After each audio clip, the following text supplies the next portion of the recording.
Hello everyone, and welcome to the Shin Megami Tensei RTA 2024 Marathon.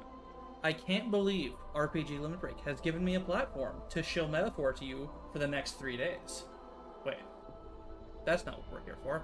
We're here for speedrunning amazing SMT games all weekend long. We're going to start off the marathon here with Shin Megami Tensei 5 Vengeance. This is the second newest Atlas game now, and it is by far the definitive version of SMT5. Though, some people prefer the older speedrun. As a game, this game is phenomenal. Without further ado, we're going to go ahead and get started. I'll give a nice countdown for who's ever doing the timer. This run is going to be done on normal difficulty, and you might notice later on in the weekend, we have a second SMT5 run. That run's going to be done on hard mode, and the reason we have two different runs is because the normal mode and hard mode routes are entirely different from one another. So even if you catch this run, make sure you tune into that other one, because the strats that you'll see are going to be completely different. So let's go ahead and get started here in 3, 2, 1.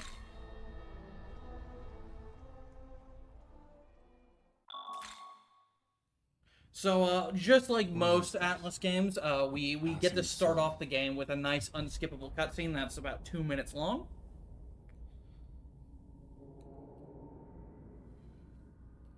This is a path linked to the future. The choices you make will affect some the of us runners have watched this so many times through all the resets that we know most of the dialogue lines for this and can quote it.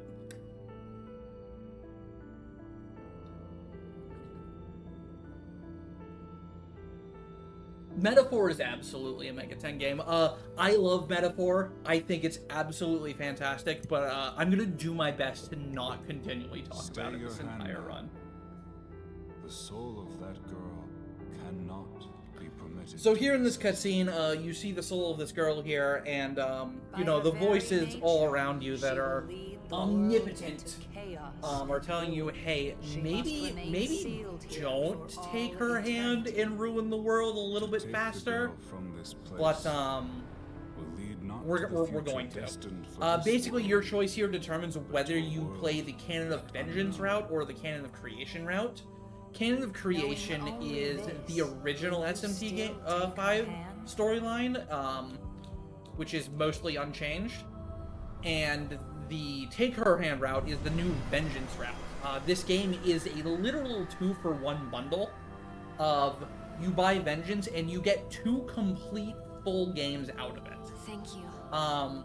There is some overlap in the areas and the story, especially early on, but both games and routes are entirely worth playing. Do not forget that with a simple gesture, your decision has hastened the end of the world.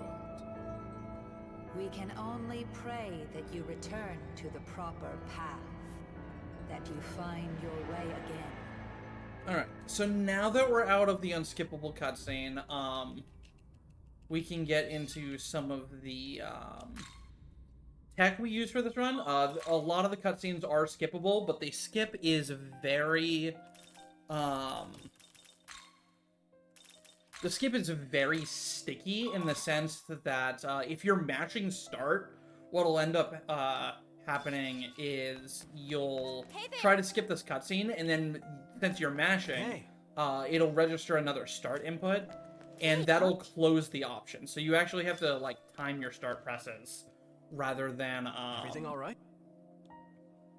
Like just mash. And a lot of cutscenes in this game don't let you skip right away. And also, if you fail to skip on your first attempt, there's actually a quite large frame window where you're not allowed to skip again.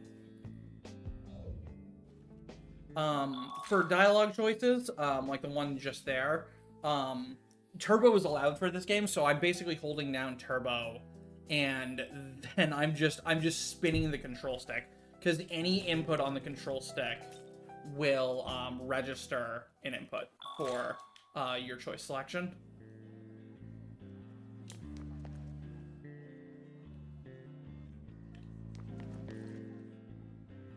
On the world map, there's some movement tech to go a lot faster than what you can do on controller.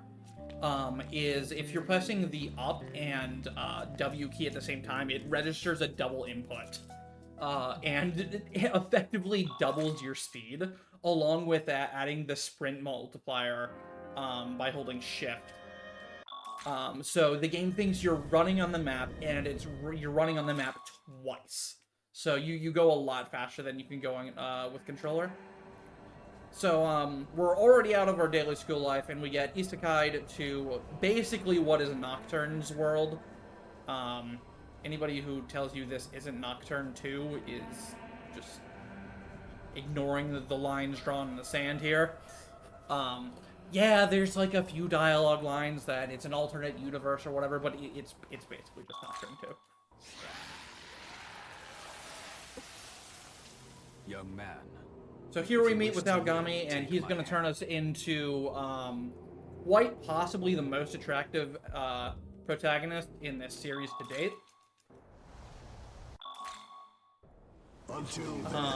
And we're going to get the powers of the Nahobino, which is basically how you get access to all of your skills and powers in this game in order to get through various combats. Here we have a tutorial that's basically going to force us to attack one, use Zio twice, and then finish the fight with the third Zio.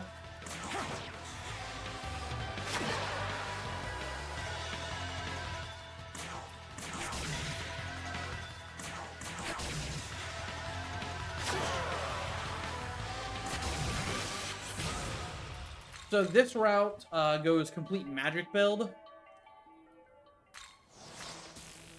We're pretty much only going to put our points into magic until the point where we drop the MC off a cliff and he becomes a pure support character.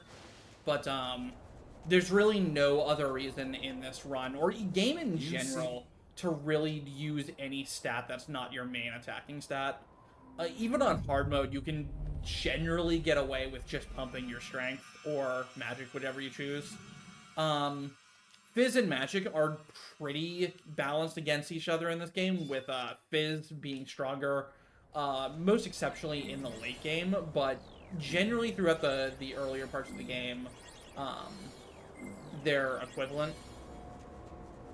You can make a case that Fizz is stronger in the early game, but it's really only because you have a stronger burst turn when you use your critical attack, rather than a sustained level of DPS. So if you can finish a fight in that burst turn, it's stronger, but generally that's kind of tough to do.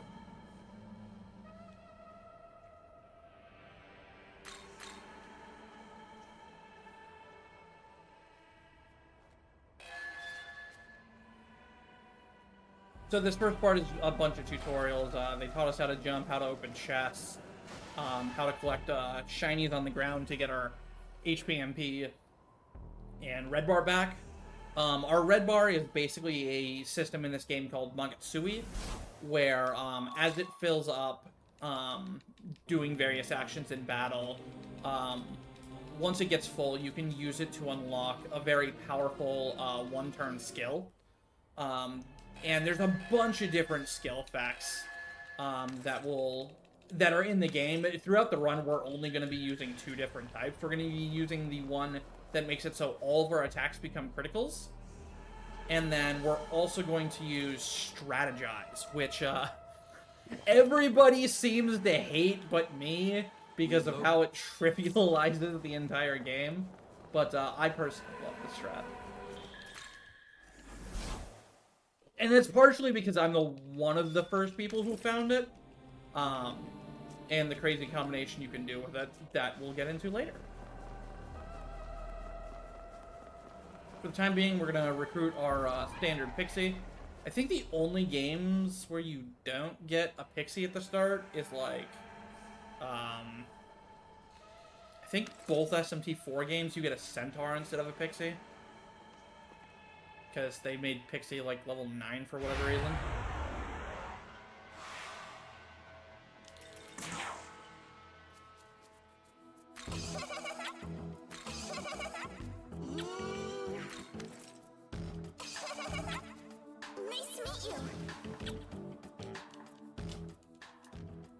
So, right here at the start of the run, we do need to recruit a couple more demons, which is kind of the one of the heaviest RNG parts of the entire run, aside from, like, just missing your 99.5% accurate attack.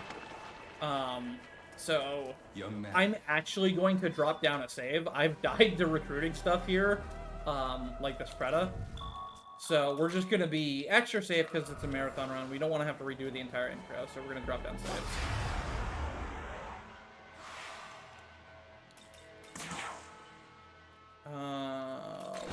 Walk closer. Alright, easy peasy. Good recruit.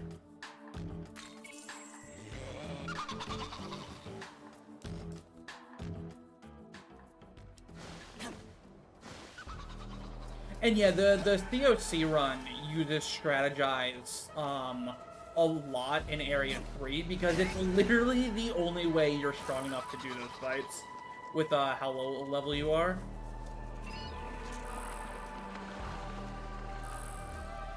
COC is the run of the original game on the Vengeance version, and it absolutely cannot use the existing route for the Switch version of the game because you're just so much lower level. Like, literally 10 levels or more lower levels by the third area of the game. So something we're going to be using a lot here, at least early on, is the auto battle mechanic. Basically, it'll auto-select a skill attack to attack the enemy with, so I don't have to do the menuing. And it'll go really, really fast, and if I know the enemy's weakness and I have an ability to hit their weakness, I'll automatically do so. That's a way to really speed up some of these early game fights. It gets a little less reliable later on because you're, like, trying to buff and stuff. We're gonna sing. Alright, well, Pixie's saving me. You can go. Alright, easy.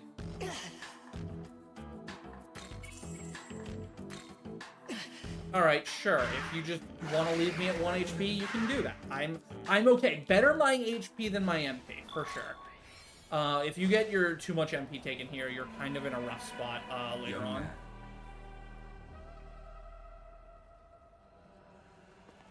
So here we're going to get an Aogami essences. An Aogami essence.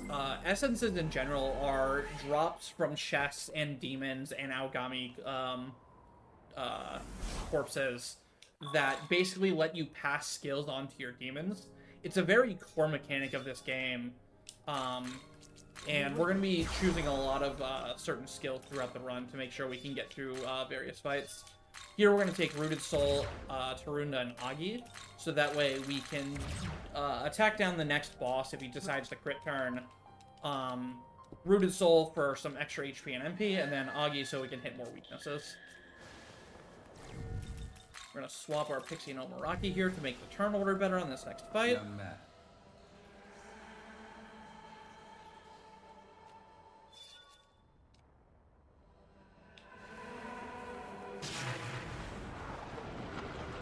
And you'll see how fast auto battle is here on this fight.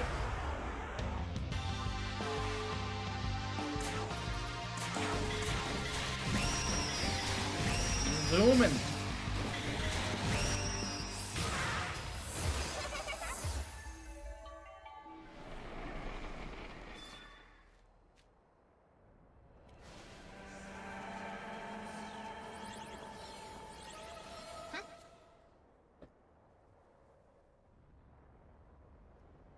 So newly added to this game, we're going to see in a second here, there's things called Magatsui rails, or Magatsu rails.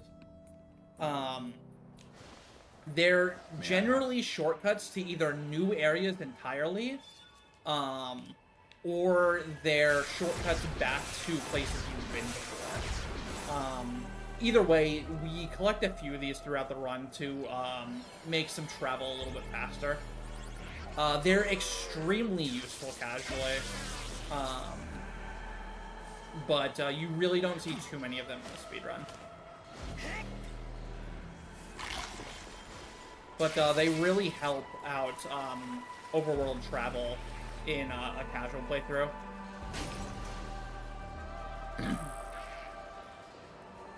Here we're gonna go for a window bonk. Jumping in this game... Oh, we didn't get it. Jumping in this game loses you all of your momentum, basically, for moving forward. So you want to try to stay in the air as little as possible.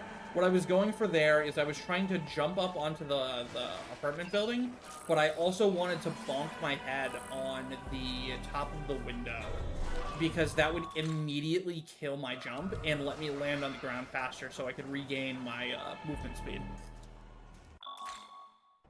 And it's small optimizations like that that really lead into giving you a good time for this game, is knowing to, like, when to jump over an obstacle rather than just running around it. So here we have the first major change in the Canon of Vengeance route. This entire boss fight, and even that character, Yoko, standing there, simply does not exist. This boss is also a jerk. Alright, he's being a mega jerk. He didn't attack me. But I could just die right here. Which would be bad. No bullets. Alright, that's fine.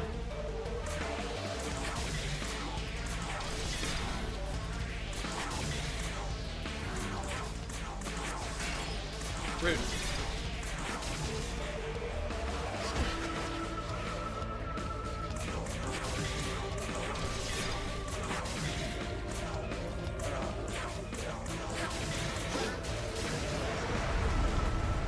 Alright, still got a 3-turn there, so that's not too bad.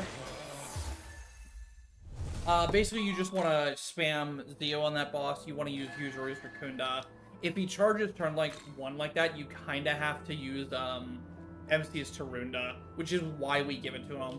You're not guaranteed to survive if you Tarunda, but you give yourself a much higher chance at survival. So throughout the game, we'll be collecting those, at least the early game, we'll be collecting those apples. Those give you glory, which unlock miracles, which are basically meta-defining abilities that just make you generally stronger. Alright, nice. Sometimes when you recruit a demon near full moon, they'll just be like, hey, it's near the full moon. What if I just join you without a fuss? And that's exactly what happened right there, is we got a free Mandrake. Not necessarily free, but we didn't have to do the RNG part of the recruit by selecting dialogue options. She's just like, hey, moon's almost full. I'll join you if you give me what I want. Instead of, hey, let me give you a personality test from the world's worst magazine, and then I'll see if I'll join you.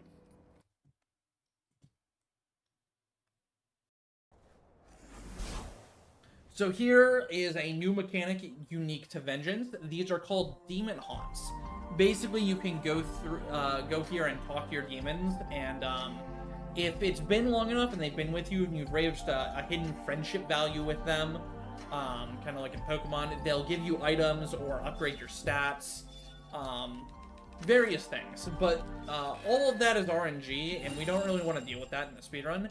However, after every major boss fight, generally, Aogami is going to want to talk to you. And if you talk with Aogami, he'll give you 3 stats to just allocate wherever you choose. And it's these stat points that really, really help us get pretty much just as strong as the older game, or even stronger, despite being so much lower level. So here we're going to sell the farm to afford some of our early game stuff that we need.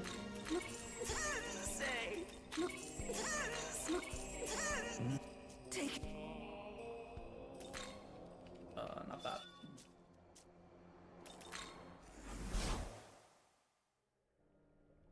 And we're going to do our first fusion.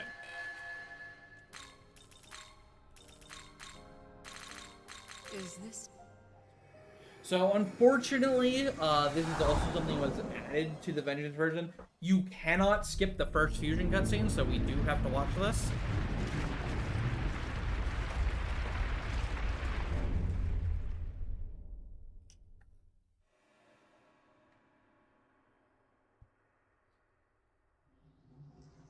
But it's okay, because the fusion sequence in this game is kind of cool.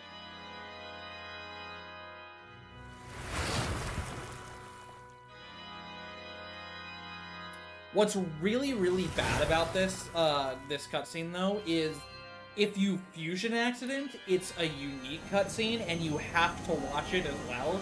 So, if you don't get a particularly damning fusion accident that makes you need to reset, you just still lose like 45 seconds to the fusion accident because you have to watch the animation. You would.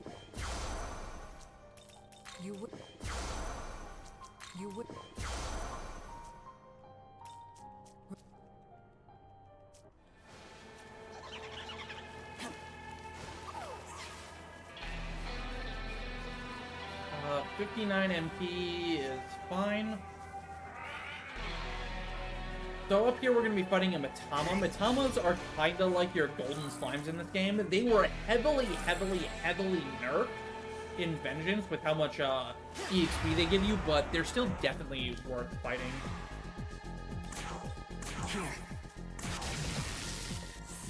Easy.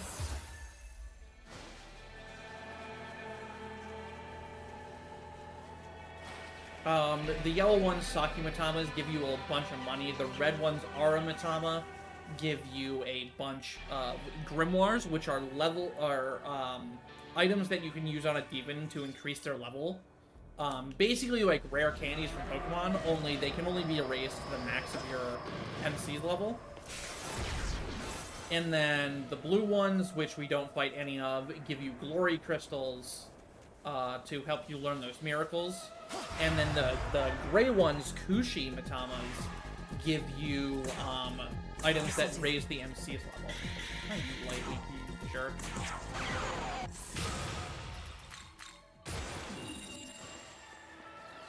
Alright.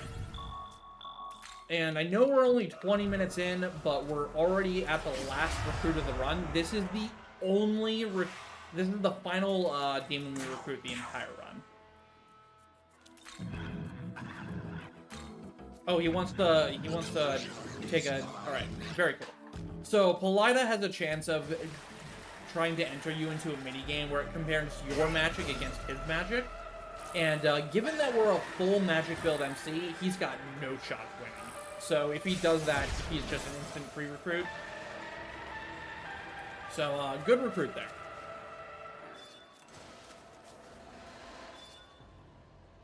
So here we get introduced to partner spots. These are additional nodes on the overworld where your follower demon, who's a Monozaka right now, can give you free items. A lot of these spots are RNG, but there's some fixed ones that we've discovered during routing, and we'll be picking up a number of those throughout the run because the rewards for them are pretty good. Stuff like strength incenses, or grimoires, or gospels, or sutras, dampeners, lots of various things that we pick up.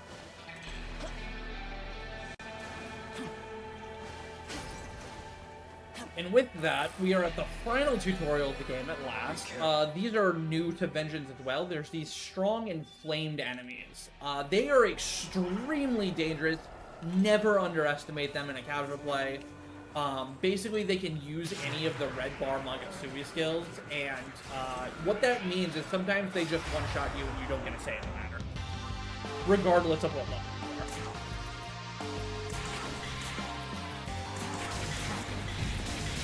So this here is Mermaid. She's going to get thrashed. Oh, I didn't put in... Whoops. It didn't matter. I do need to put him in, though. That was an abscess fight. Abscesses are basically how you unlock miracles. You have to do a powerful, challenging fight in order to unlock miracles with your glory. And we're only really going to be doing the abscesses in this very first area, because they kind of just get us all the skills we need.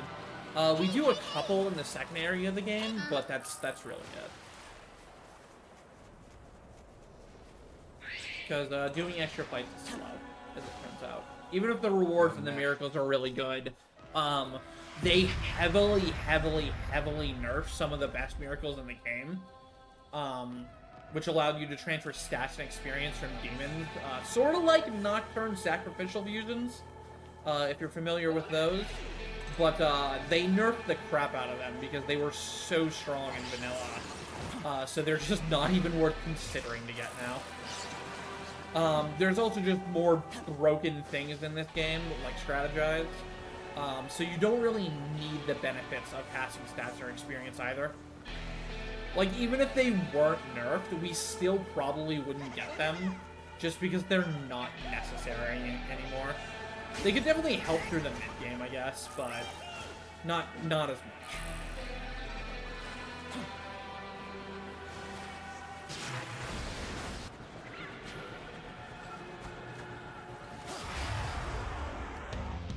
So this year is already the second to last app stuff we're going to be doing.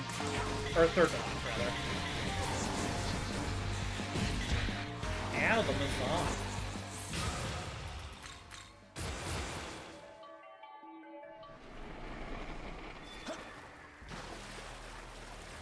So now we're going to be doing the Lian Sheath quest. Some of the people out there will tell you this is slow and unnecessary, but they're just deniers.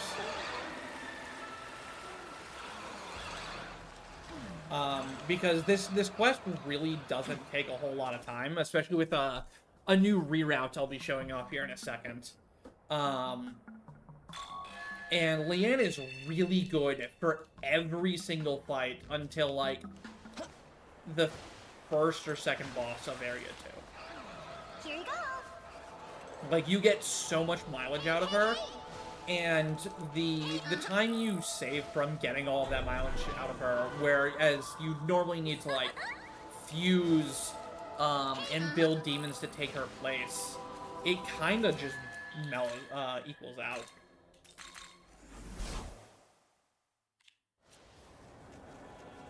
Alright, so there is a new strat on this fight coming up here. This is the first time this strat has ever been shown off.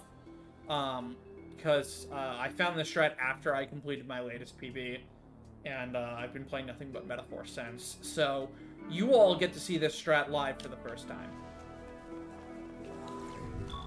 As long as we don't miss. If we miss, we're gonna be sad, but let's just not miss.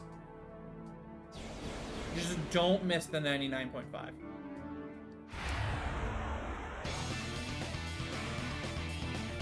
So we're immediately going to crit turn, and then we're going to toss Dark Shards.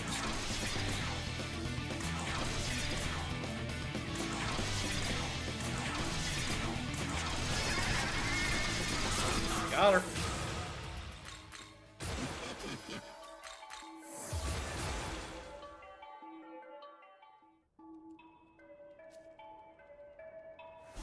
So, the old strat for that fight used to be, like, toss the free ice shards you get, but the problem with that is Apsaris herself lives, and then she gets her turn, she attacks you, she can kill your onion.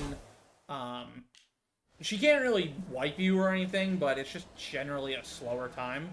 But if you buy some extra Dark Shards and use those Dark Shards, you can both land the kill on her and the Agathons at the same time in your first turn. And that's strictly because Dark Shards are 10 base power higher than Ice Shards. Because Mamudu is stronger than Mabufu. For whatever reason. They decided to make Light and Dark somewhat slightly stronger. Because it's supposed to cost more MP. But when you're using a shard, it doesn't really matter.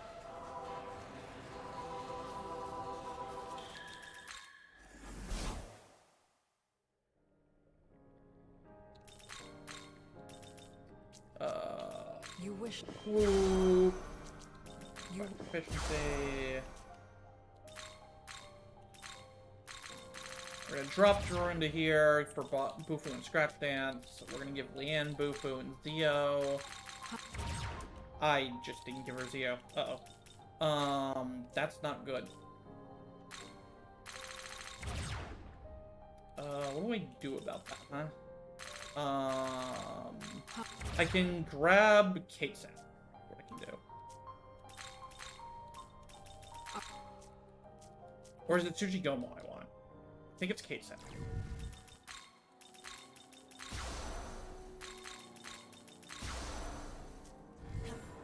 Kate Set for Mandrake? Yeah, Kate Set. Okay. We need that Zio later on, but we don't need it immediately, so I can just give it to her later. Yeah, I know Suchi has Mazio. I didn't know if he had Zio as well. I think he just has Bouncing Claw, Mazio, though. So here we have the first wall of the game, technically, Hydra. He's gonna get kind of destroyed. Mostly because we're a much higher level because we did that Lian quest. That Lian quest also got us 2 full levels before this fight, which is kind of significant. And it also just gave us a level 17 demon for this fight itself.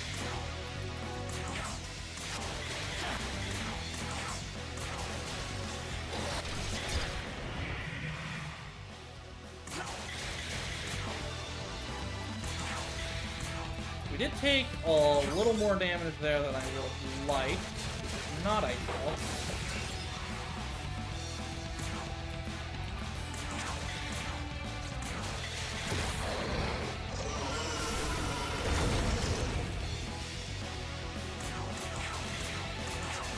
The Flight is probably gonna die here. That's fine.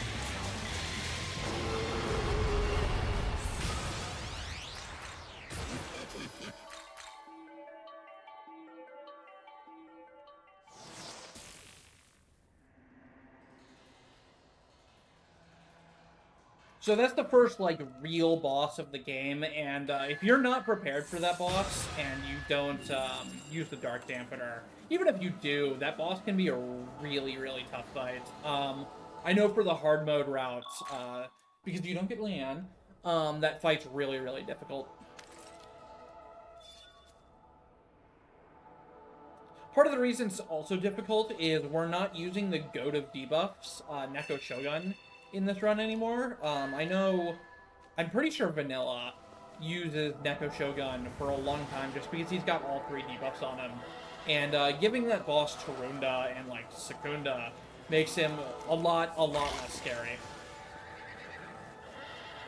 But normal, we don't touch Neko Shogun anymore.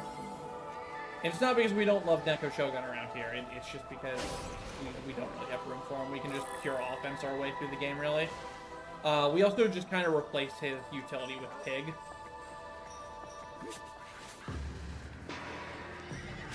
So there I took a very specific line to avoid some collision on that little step up there, so I wouldn't have to jump. It's really small things like that that let you save time in this run.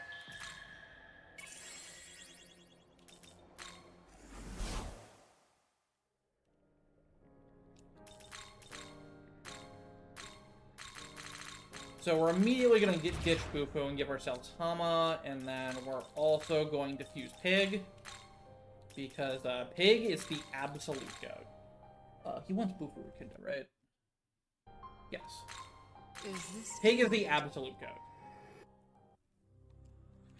This is now the second SMT game where Pig is amazing for the second real boss of the run.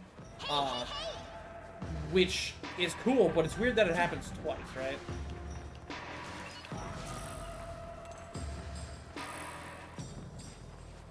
Oh, you want some? Well, do you? So Pig is amazing because it further enables Lian to be really, really strong, and it also makes your MC really, really strong. Pig has an innate ability, like all demons do, but Pig's specific unique ability is that he sets everybody's Fizz affinity to his own in your party. So even though Lian is normally -2 on Fizz, because of Pig, she's suddenly +2. And that's like a 30% damage increase for Lian, which is ridiculous. Like, that's so much extra damage. And he's giving that effect to the MC as well. So even though we're not strength build, our Fizz attack scratch dance that we took is actually going to do some pretty significant damage to this next boss fight. We do still have a little bit of ways to go till we get to that boss, because we need to pick up some other stuff in an outcropping over here. But the next boss is Fizz Weak. And that's sort of like the main reason Fizz build is kind of viable, is because there's two Fizz weak bosses early on, but Pig just gets us through it, even though we're magic build. Oh, you want some? Well, do ya? Hey! There was consideration for dropping a save because I really don't want to miss a kill. But just don't miss, forehead.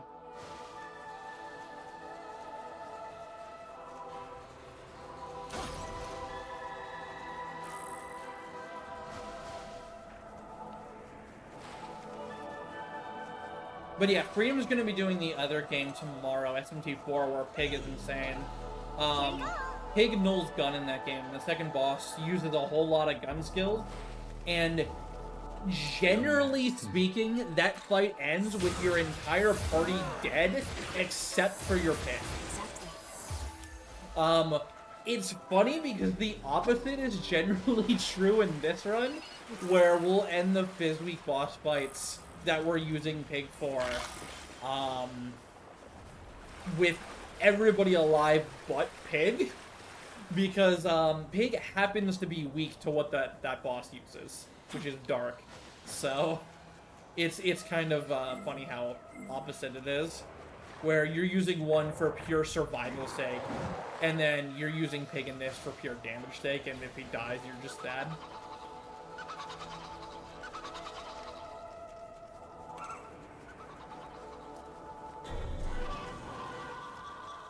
Alright, so I need to pick up this extra Kate Seth essence here. Normally I wouldn't grab this, but I mismenued and didn't grab Zio earlier, so I need an extra source of it for Leanne. If Leanne doesn't have Zio, the run's over. It's that simple. And it's real bad. So we're also picking up demon statues here. What these do is they give all your demons immediately one level, regardless of what level they are, meaning you can over-level them over the MC using the statues, which is something you can't do with criminals. And that's just going to give us enough power for this next boss fight. And we also want the two Kusis down here, because again, these drop items that level up your MC for free. So they are very strong, and we want to collect as many of those throughout the run as we can. You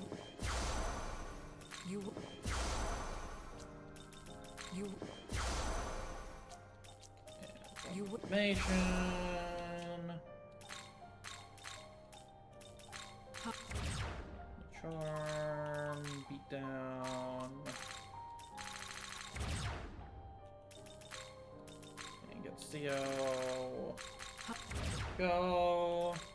They get Secunda.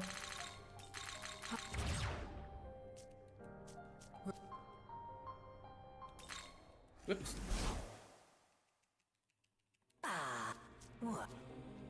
If we mess up a Kushi, we can save scum RNG for stuff later, as long as it's an early Kushi. Alright, so now we have the most annoying boss in the run. We're not really in too much danger on this fight. Here you go. But this fight can just be really slow and annoying. Young man.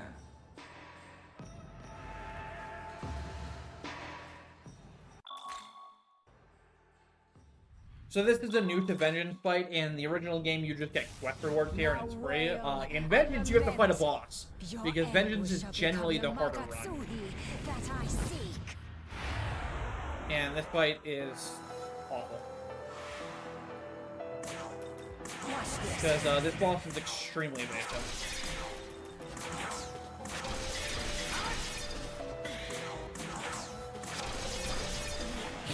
And then she also full party charms you, which is why we made our MC immune to charm, but unfortunately our party isn't. Don't kill my pig! Okay.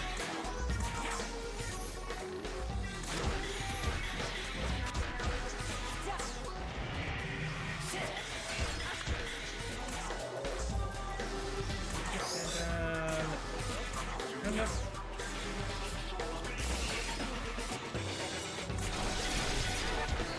Alright, all things considered, that was a pretty good fight.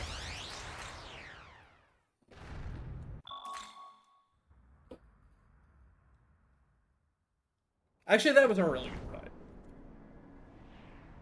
I sort of messed it up by doing a double Secunda instead of going to Racunda, but double Secunda's fine there.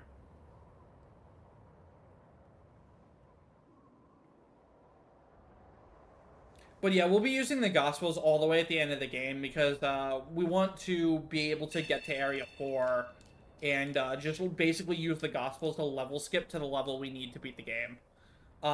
You can beat this game at level 62. That is the minimum requirement, is 62. Here we get given the suck by these Nozochis.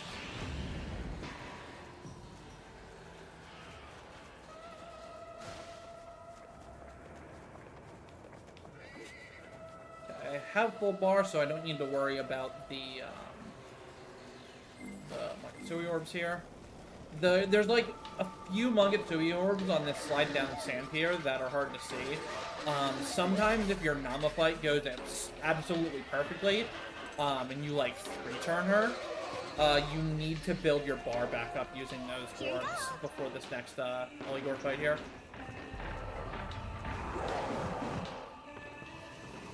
Goodbye, sirs.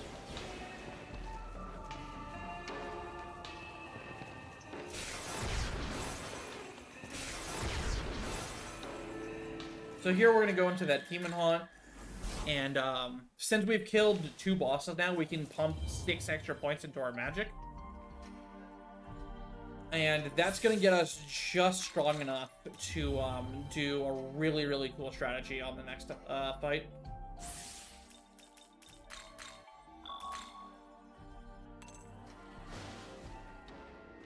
Do I speedrun other games? I speedrun, I have speedrun a lot of other SMT games.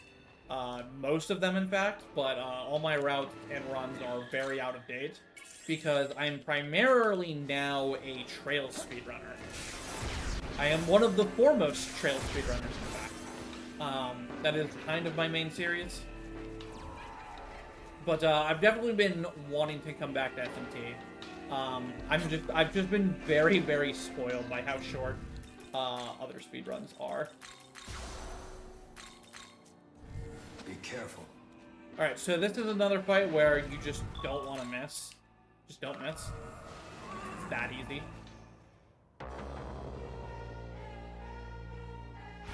So this fight is a huge wall, both in the original SMT game, or SMT 5, and in hard mode. This fight's really tough.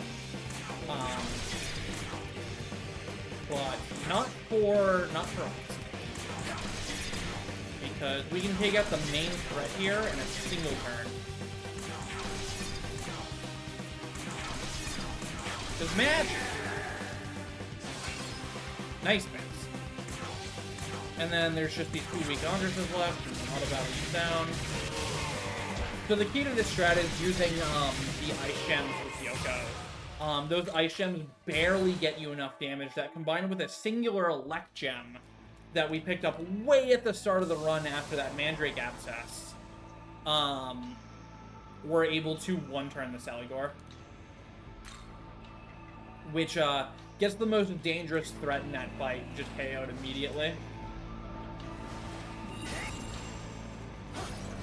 Metaphor is too new for this marathon, but we are hard at work routing it. There's already at least 3 people routing it, and I have been tirelessly putting together resource documents for it. So stuff like maps, item locations, item drops, skills, skill power.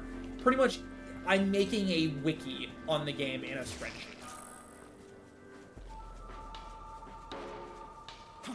But you can hopefully expect to see some Metaphor, maybe in a Longathon event, post-Christmas, or maybe even RPG Limit Break 2025 if they take it.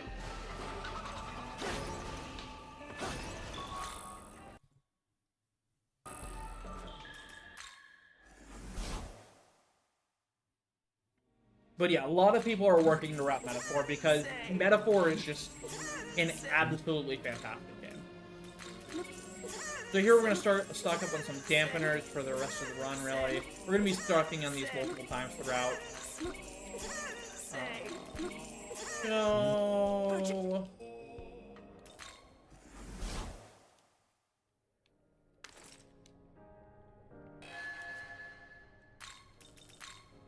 Yeah, I'll be streaming Metaphor literally tomorrow.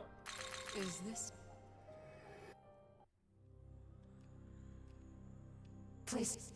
We're gonna make a Fortuna for this next boss because she knows wind, and then we're gonna make a Kodama for a fusion later. But we need to learn Kodama's skill. I mean, I guess we don't need to anymore. That's old strats, but we can kind of just have this Kodama around for now.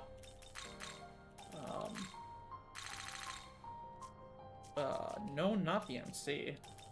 Fortuna. And then we're gonna get Pig Maka Jam.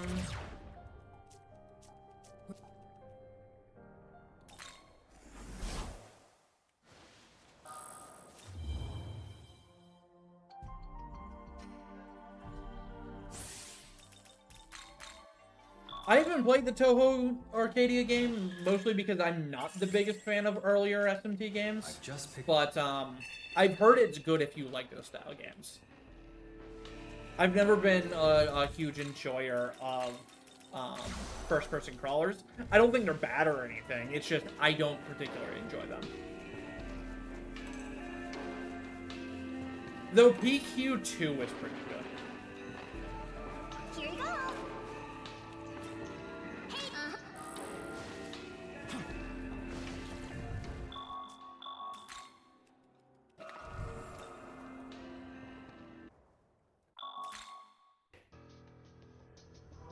So here we have Nua. Her first turn is scripted to use Mazio, so we're going to be tossing an Elect Dampener. She's weak to fire, so pretty much the rest of the entire fight is just spam fire.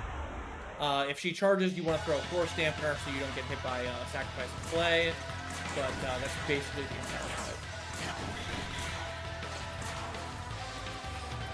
Dampener, no.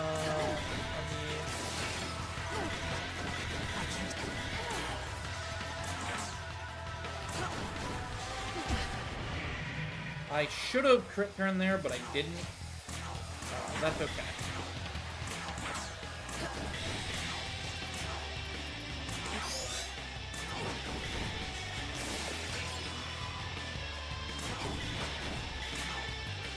So we're going to taunt. And I do have to be a little careful with Pig. Whatever. Auto battle for the win! Ow!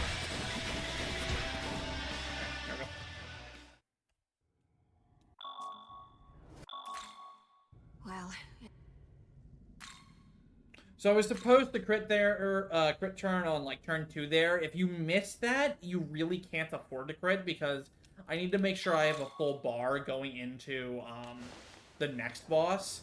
And given that she double slapped Fortuna instead of using Zanma, I wouldn't have gotten the crit the bar if I had crit turned any later. So I absolutely made the right call there. Like, it was a mistake to not crit at all on the second turn, but not critting on turn 3 was the correct play.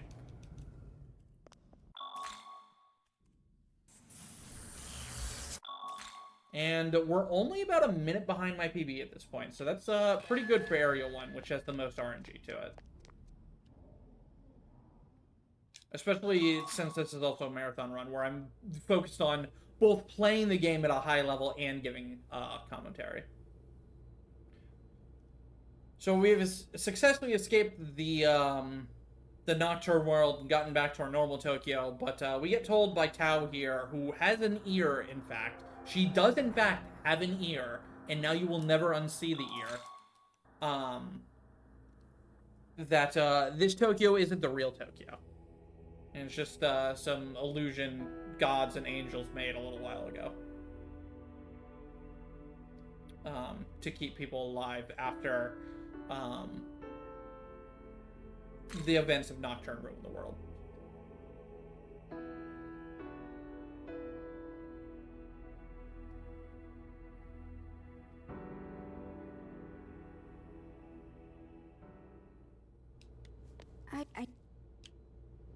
So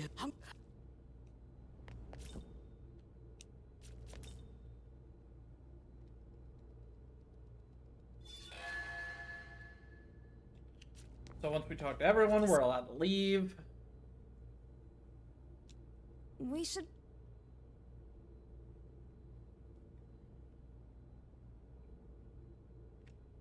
And here we're going to be going back to the world map, so we're going to get that world map tech again, where again, if you use both arrow keys and WAS and D to move on the world map, you'll move at about double speed as a normal controller, which is quite fast. It's also more difficult to control. So new to the Vengeance rounds, and actually exclusive to the Vengeance round, you actually have a dorm room. You don't really do much here, but have an extra warp point, but the warp point is nice. We'll be using that several times throughout the run, rather than having to walk back here.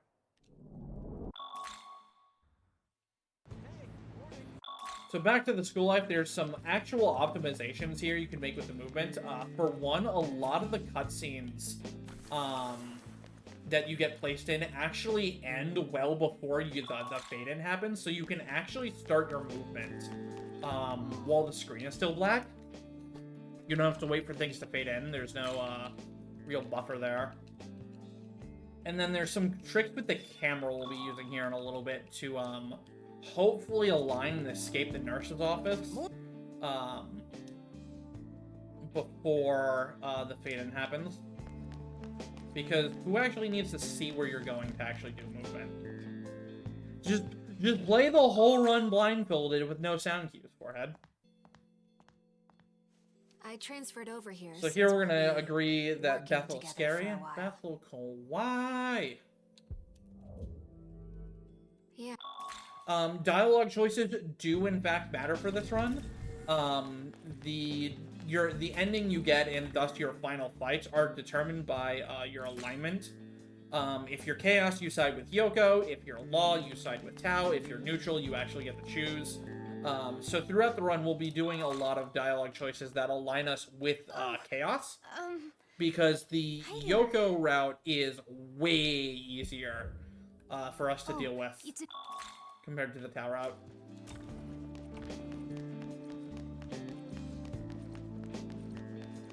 So because I had the camera positioned a certain way, I was already facing that door to open it as soon as the fade-in happened. I did actually mistime the A press. I could have pressed it a little later in the fade-in, and I would have been able to get out the door more, but still not bad. And then it's also just knowing where the move triggers are on the various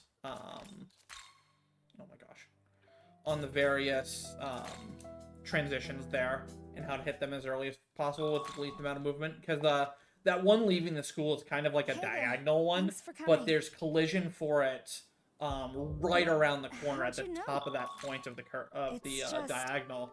So if you move there, you can just save some extra time on movement. You think there's anything I can do to So help? in this cutscene, we're going to be skipping it, but Yoko basically tells Tao that murder is okay. And if that's not the most SMT thing ever, I don't know what is.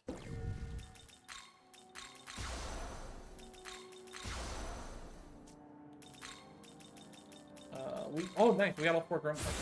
Only 2 strength, though.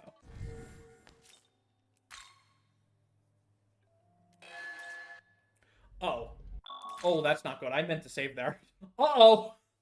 Uh-oh. Oh, no. Oh, that's bad. Alright. Well, just don't die. We cannot allow her to do as she pleases. Come, she must be stopped.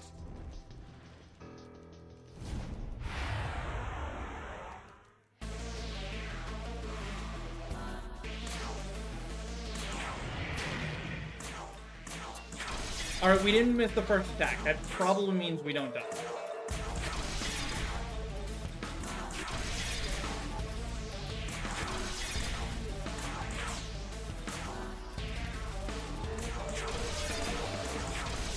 Ah, crap, he's not dead. Go, bully.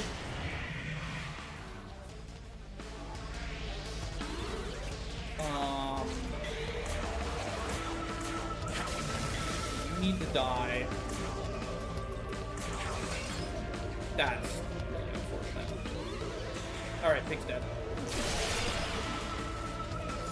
Hey! I need to kill myself.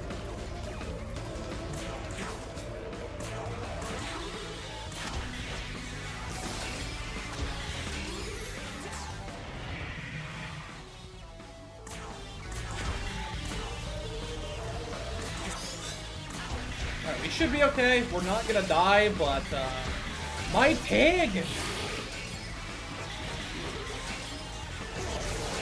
Oh, jeez. Okay. Stay safe. Didn't need to, but, I didn't save, so... Spooky! Big spooky. It's really bad if Pig dies there, because you lose your Secunda, and you lose your Racunda, and the fight goes a lot slower, and it's a lot scarier, but, sometimes Pig just dies. And you can't really do anything about it. We got really bad damage rolls on the Glaciolobus. Normally with a 16 demon he dies, but demon low rolled strength really hard.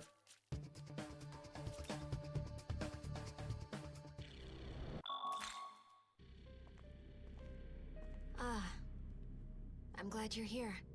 Did you come to help? Who, me? I'm down 2 Soma drops. That shouldn't matter, because we end up with a lot of extra Soma drops anyways. Gotta resurrect the pig here. So, in a way, the pig dying is secretly optimal. You just want him to die at the end of the fight, not at the start. Because then Yoko goes into the second slot here, which is where you want her to be for this section.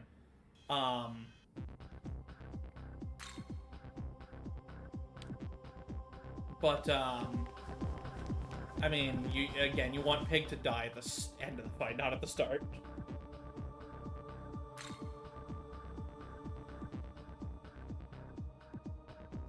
Yeah, hard mode tackles that fight completely differently.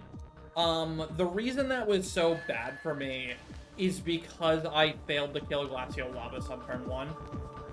If I hadn't killed if I was able to kill Glaciolobus on turn 1, I would have been able to save Pig, and that would have changed the entire outcome of that fight. Okay.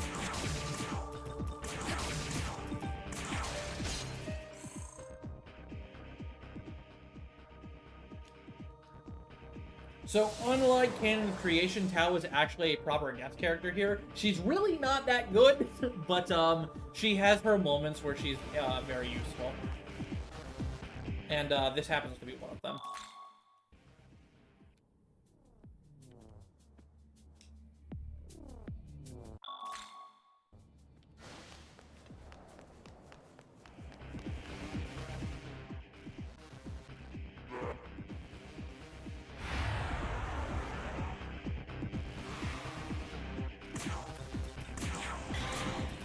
Rude. How dare you not that? There you go.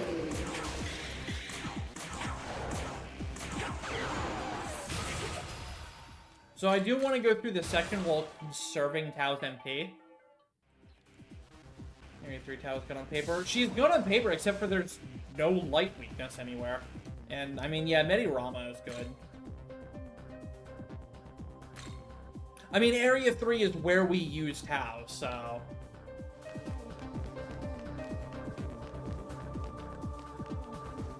in this run, at least. I know you guys don't use Tao.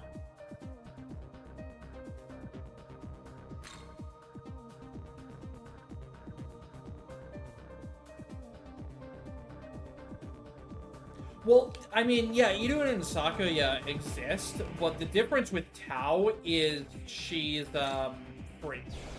She doesn't take a quest or a specialty to do. Alright, no bully. That's rude. Sleepy incident. Big EP. And yeah, I feel like if they had given them Mataru Kajo or Rakunda, they would have just been way too strong.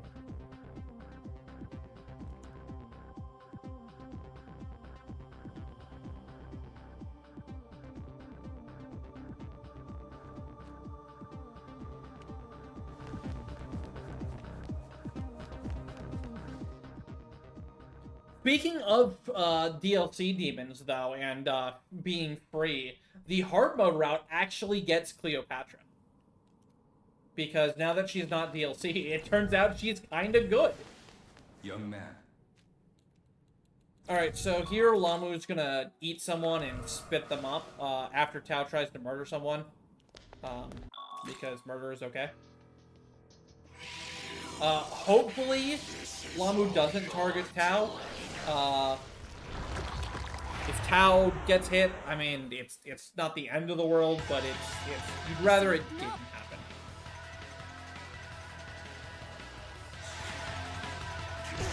Alright, cool, it's unsafe. Crit turn, Mahama. Crit turn. Crit turn. Mahama.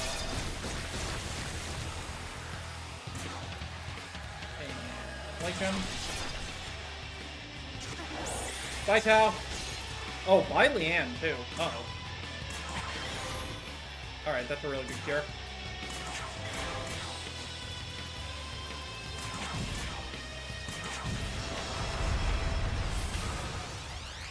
This run is, certainly did its best in that section to end it, huh?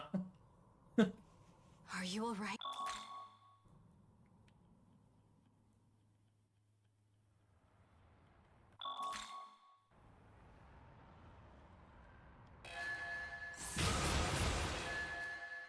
Good thing, none of that EXP matters. So now we're in Area 2, so we can start actually getting stronger again.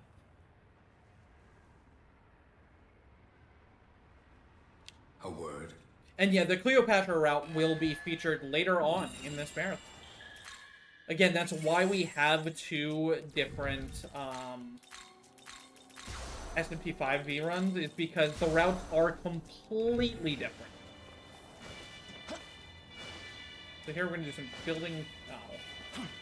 I was going to say we're going to do some building swag, but it wasn't very swag since I failed it. It's fine, we have more building swag later.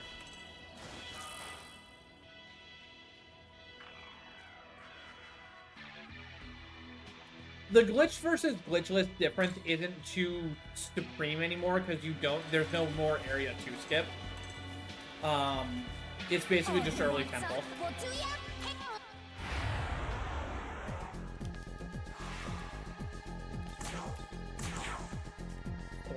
Really? Really? Man. Oh my gosh. Alright, well, this is certainly... Alright. Game really do be like, fighting me at this point. Not fighting hard enough, but it's definitely fighting. Person noticed me.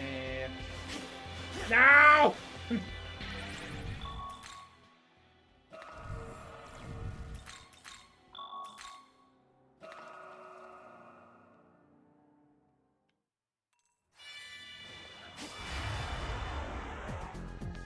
Alright, you give me a double drop and we'll call it even.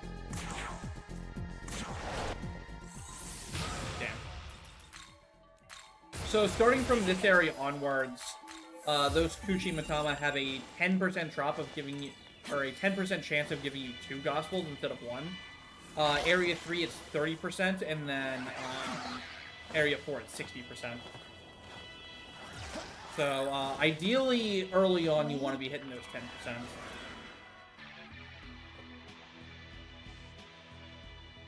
And yeah, by the way, Force is the only damage we literally do not have in the party, and that's what that first Matama was weak to.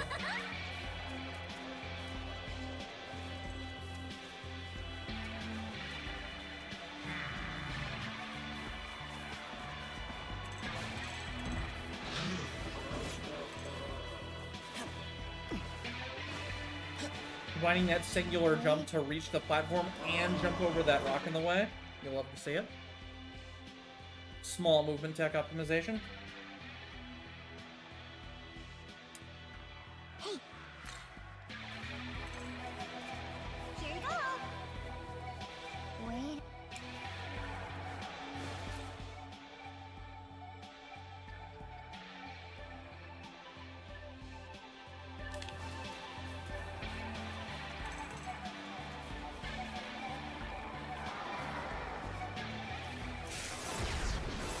So at this Aogami essence here, we're going to be picking up this is Inflaming Divinity.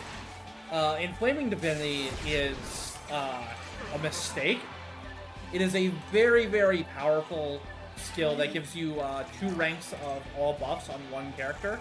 Basically, you can think of it like single party Heat Riser times 2. Or single ally.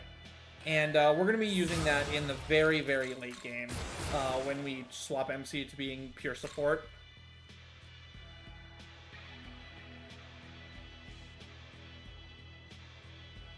Detecting. Here we have a little bit of a slide.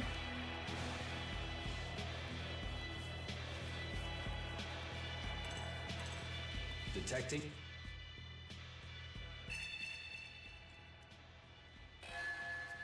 This is one of my least favorite sections of the game, just because of how often the game, like, stops you.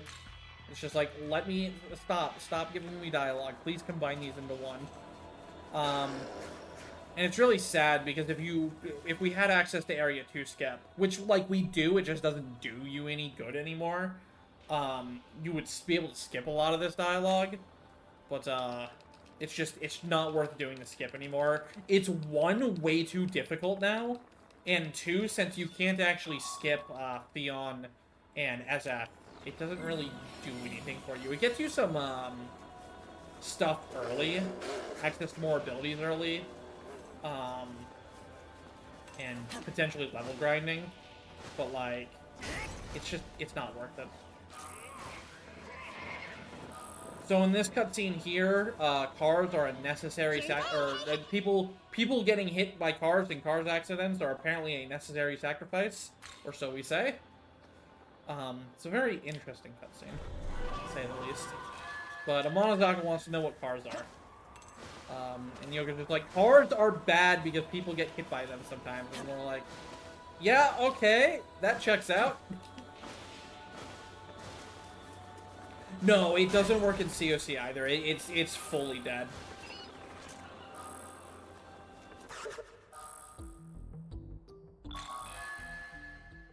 So here we're going to pick up the quest to get a free Lilum. Again, Lilum's very strong, very good at magic. Does a lot of damage because she's so high level, and all it takes is a quick fight to get her. So instead of spending the time trying to fuse stuff to make our party good enough to handle what's coming up, we can just take Lilum, and we're generally pretty good enough already.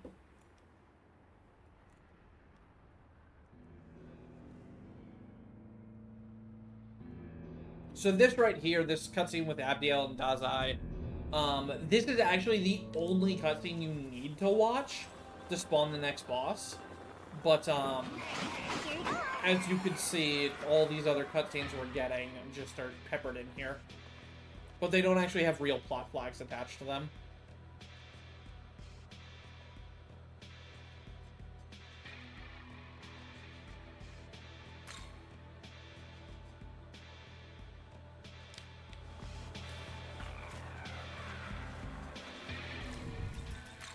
Alright, so now we have Return of the Pig. I've never died to this fight, but, I mean, there sort of is a world where you die to this fight, so... There's really not a world where you die to this fight, but... Alright, well, we might have entered the world where we can die to this. Yeah. Yep, okay.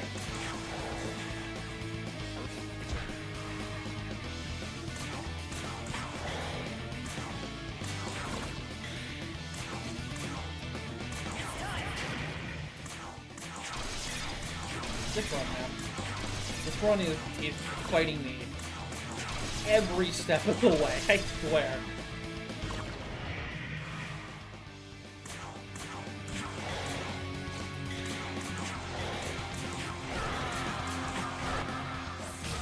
That's supposed to be a 2-turn, we'll take the 3-turn.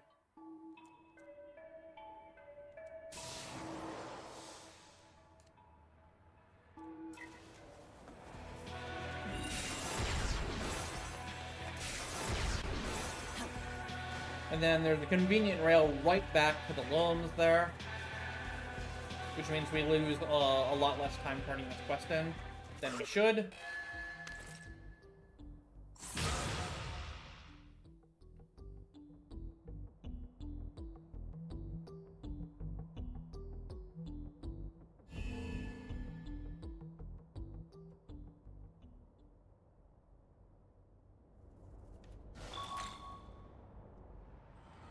Yeah, surely now we've used up the bad luck, right? Surely?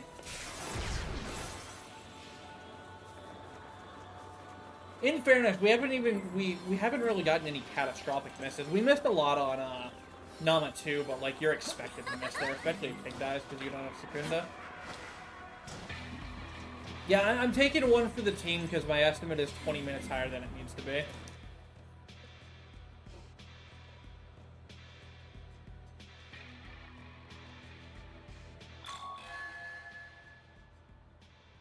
Like, this is all for Freedom getting perfect recruits tonight.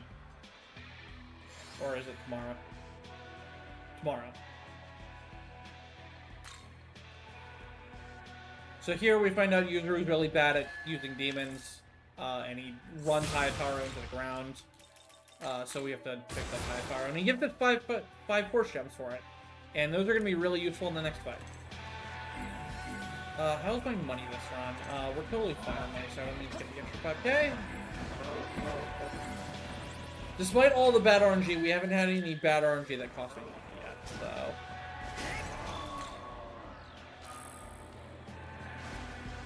Young man.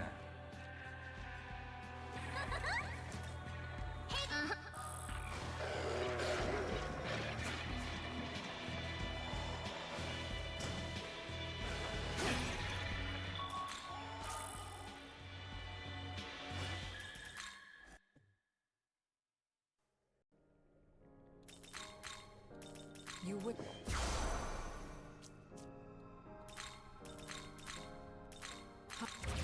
Frost Affinity, and then we take Rooted Dhamma, and Lilim, yes, Dhamma.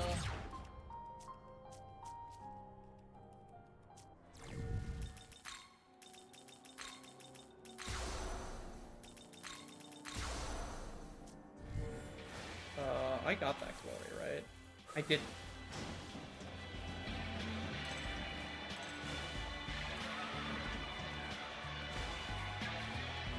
After getting Lilim, I was supposed to climb up and get this glory here. It's a very recent route change, so...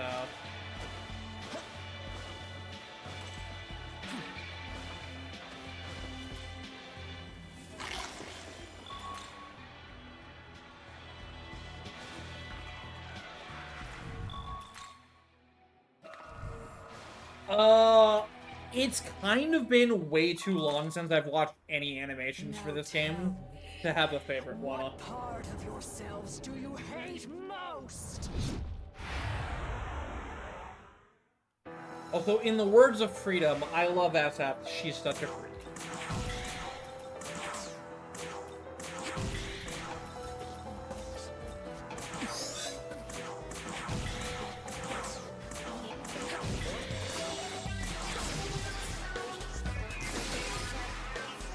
This boss is pretty easy because there's two fizz dampeners standing right outside of her door, so as long as you don't miss, you're generally pretty safe here.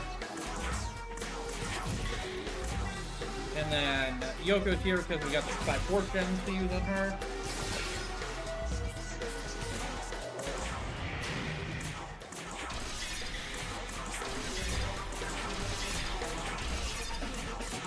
Hey, look at that, a good fight.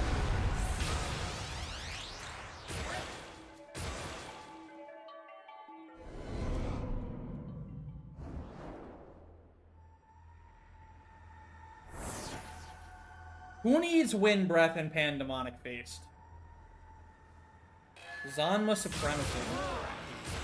And yes, I know Wind Breath is actually stronger. But the time it takes to get to Wind Breath is rough.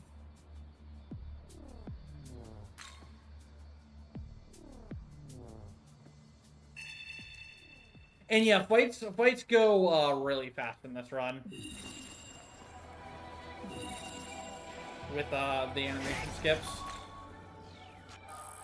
So here we're going to fuse the absolute goat of the run. I'm actually going to save before we fuse this because I somehow like the accident on this fusion a lot. We're going to fuse our boy, Inugami. Because Inugami is absolutely cracked in this game. Is this demon? He's one of the best support demons early on. And we're going to be using this Inugami literally until the end of the third area. Where conveniently, we also fuse him into a dog demon.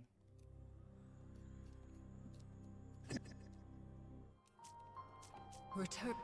So Inugami is so good because what his innate does is it makes the person going after him, if they hit weakness, do basically an extra 20% damage. And since we can always set it up such that MC is going after Inugami, it basically makes our strongest attacker do 24% more damage. And as the person in charge of Flex Tape would say, that's a lot of damage.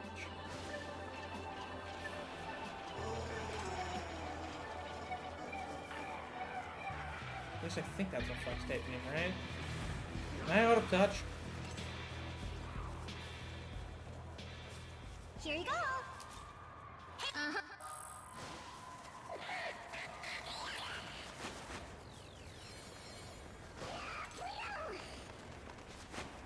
There's a little bit of a window on that rocky crag there where you can run straight up instead of having to jump up.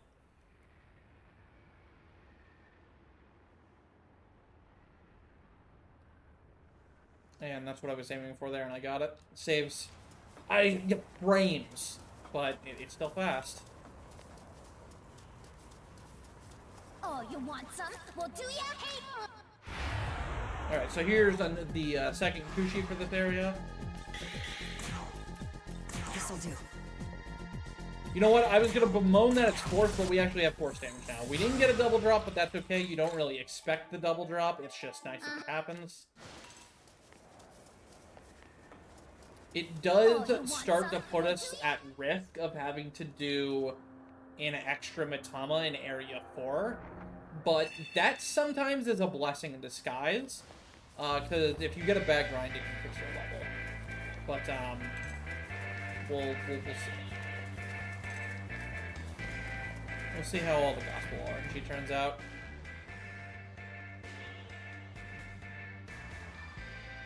There were a few Epon noises, but they don't last very long. We're also going to get a few Mothman noises here, but they're also not going to last very long.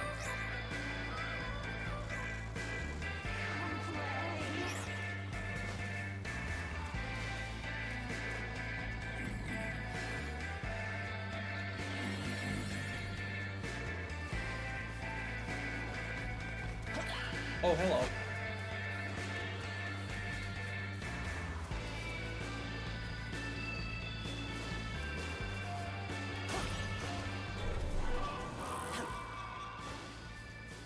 Thankfully, there are only one very small section of Onzo noises in this run.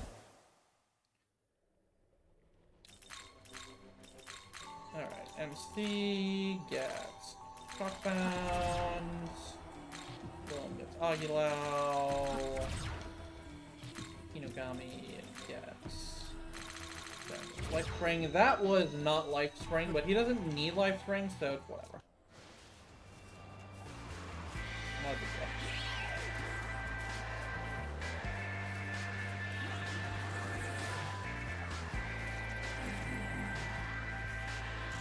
Why are you there, sir?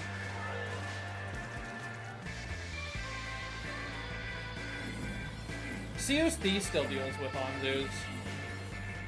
I don't know, I still hate Orthrus more.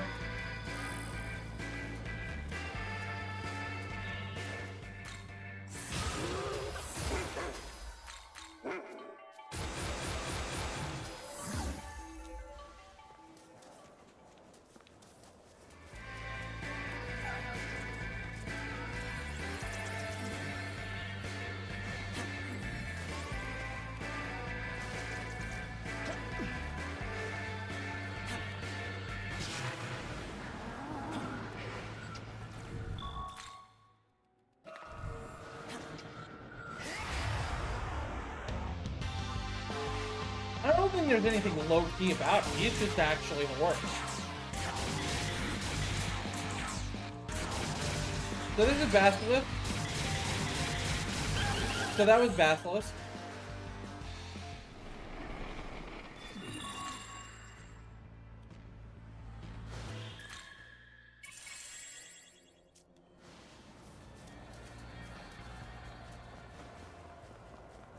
And now my game's gonna crash.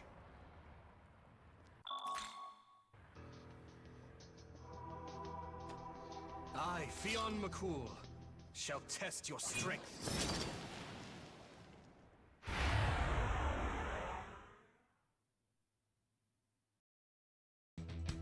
It's so sad how long this fight takes to load, dude.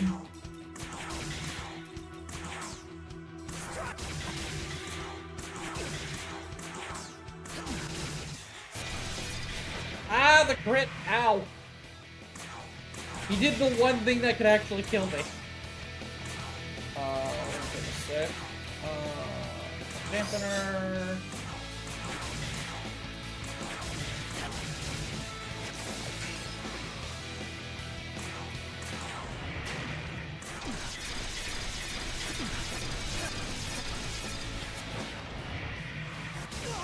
Alright, good fight.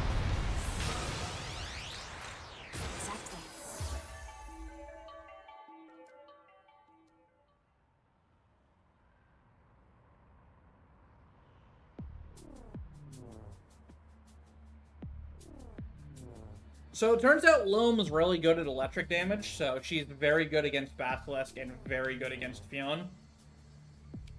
Young man.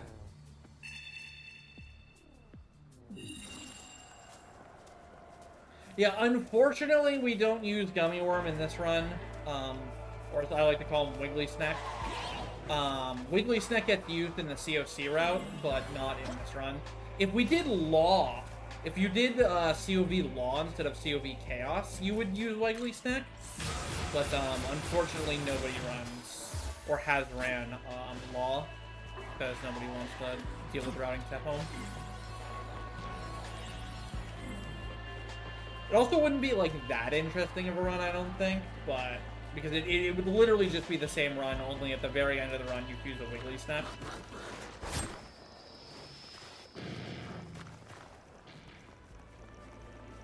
I guess you'd also pick up Holly instead of Odin.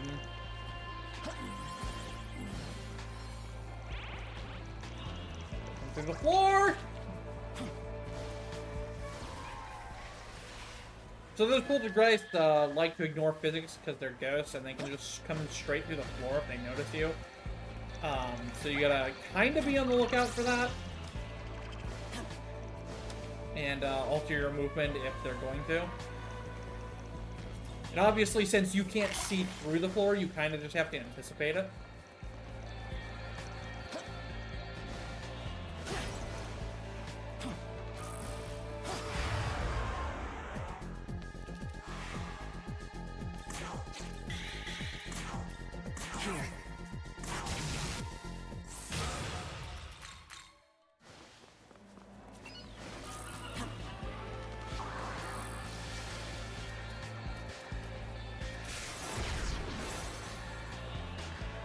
So we're coming all the way over here to get the Jijai Essence, the Dis Essence, and some Soma Drops. We need all of these items later on, so this trip over here is not wasteful. We need Soma Drops in Area 3 because Yoko burns through her MP way too frickin' fast. We need the Dis Essence to make Konsu easier. And we need the Jijai Essence because Jijai Dynamic Attack Sheep is low-key busted as hell. Absolutely cracked nonsense.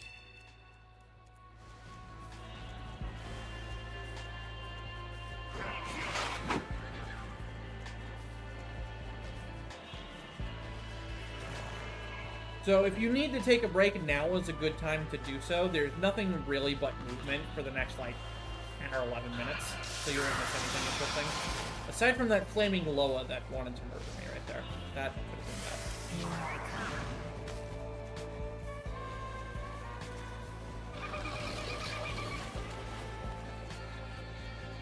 You You say choo-choo train. I also say choo-choo train. Oh, you say choo-choo lane. I say choo-choo train. And I know it's not train, but it's funnier.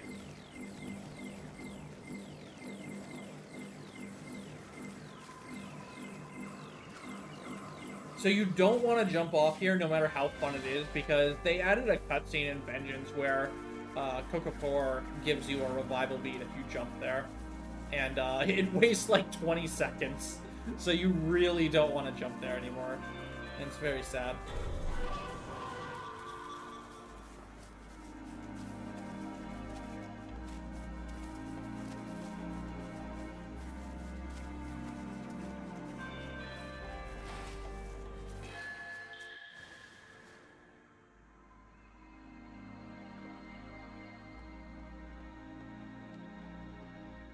Yuzuru because he's loser. It's because of that Yuzuru cutscene right there that Area 2 skip doesn't work anymore. If they hadn't added that cutscene to spawn the Fairy King and Queen over on Titania here, you could still skip Area 2. But because Yuzuru has to be sad, we can't.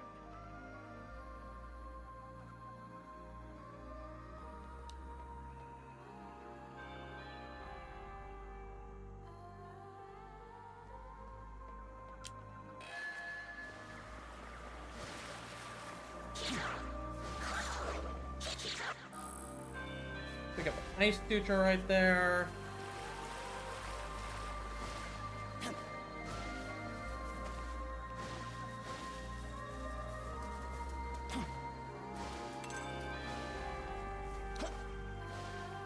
Ah. My movement, I am ashamed.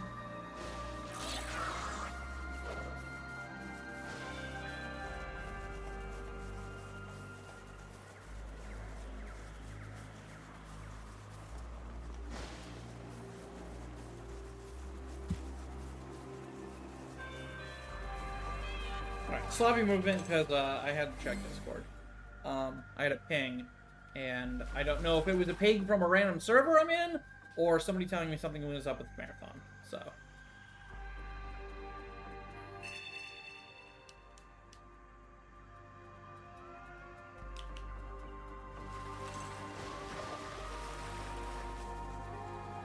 That's from us. It was not from you, which is unfortunate. So here we have to collect 3 golden apples. This is kind of a downtime part of the run where you just have to run around. You don't really have to fight anything. You do need to not forget to pick up the apples, though. That is like the hardest part of this section.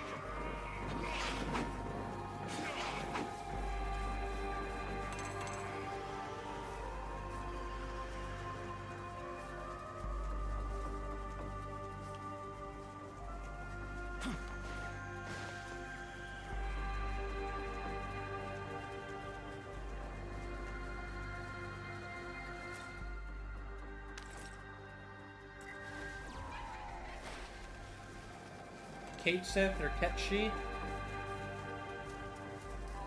That's good bait. That's prime bait because that's not just this. That's not SMT bait. That's FF7 bait.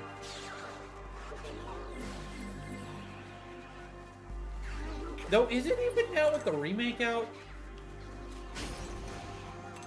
Surely his name must be voice acted by now, right?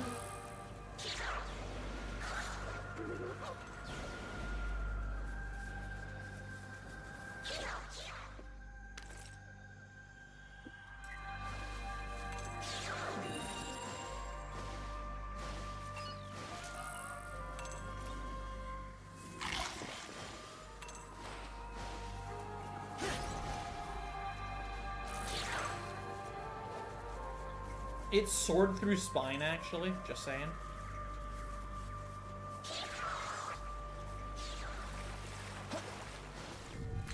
Whoops.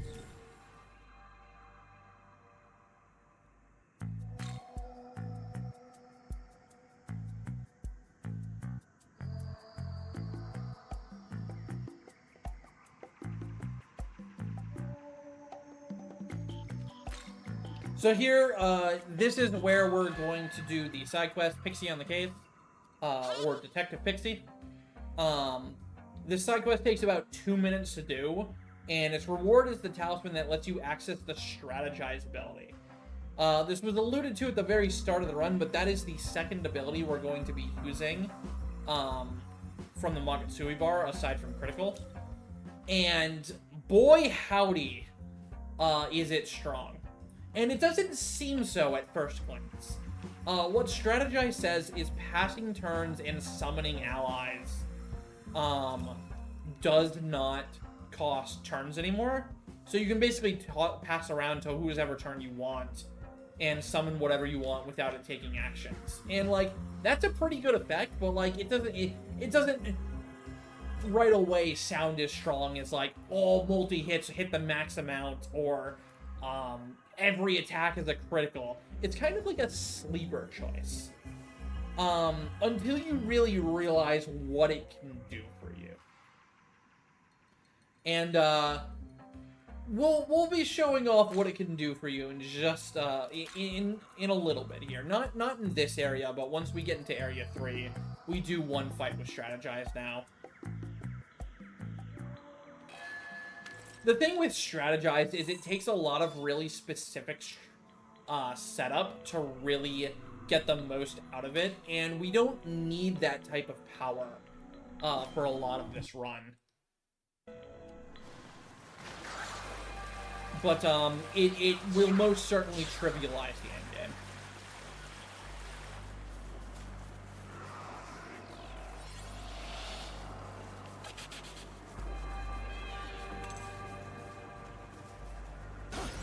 And yeah, no dive bomb. Until somebody formally times that dive bomb is faster, I'll continue to do my strat, which I think is actually faster. But, see mouse cursor. Listen, I gotta scroll my notes at some point, right? Little visual bug here. The dance endgame dream is COC. We used Year Longer Dance to clear almost every single quest you need to do for True Neutral End. That's sending a message. I mean, that's fair. But, like, is it really sending a message if we just take Pyro Jack along the entire way with us through the entire game anyways? It's really sending a message. We're just gonna reward him with the adventure of a lifetime.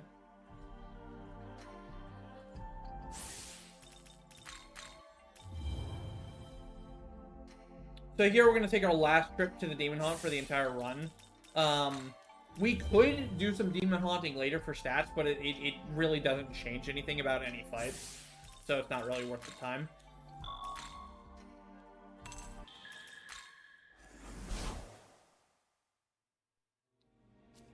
And here we're finally going to get our safety smoke balls. We'll restock our dampeners. And our shards. I'm gonna buy a couple more shards just in case. And I need a Blackthorn Essence.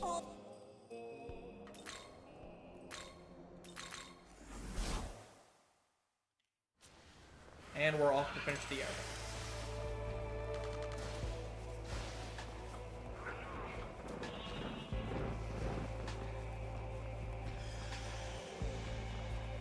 Yeah, Dance Yearlonger is ridiculously strong. And yeah, so in COC and the original SMT5, this boss coming up used to be hands down the hardest fight, like, in the game that you were forced to do. And in Vengeance, it's probably one of the easiest fights in the game. As long as you cheese it. If you don't cheese this fight, it's actually kind of hard. But if you cheese it, it's just free. But I still am gonna save before, because if I miss, it's just over.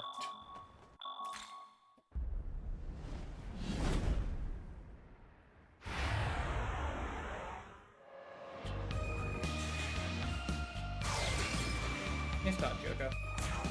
So we drain his ice shard, so he loses all of his turns, and he's just gonna fall over now.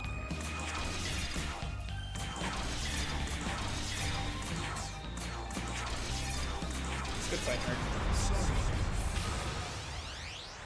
So normally there's a gimmick there where, like, Hayataro taunts you, and you have to kill Hayataro to be able to damage Yuzuru, and then Yuzuru will revive Hayataro, and the fight cycles like that.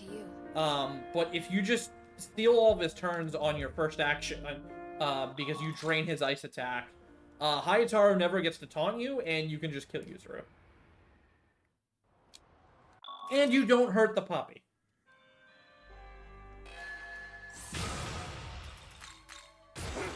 Animal-friendly stream. Is this saving the animals?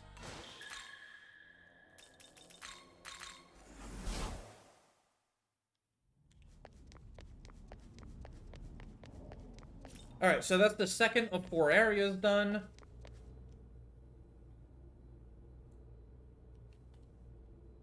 And now we have to start the whole preamble to get to the third area, which is just a bunch of running around Tokyo and talking to people.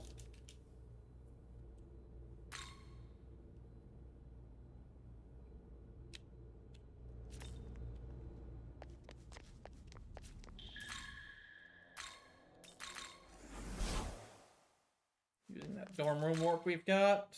I just went to the roof. Hello, Afro Man. Why are you here? Why do you exist, sir? What is your purpose? Is that rude to ask?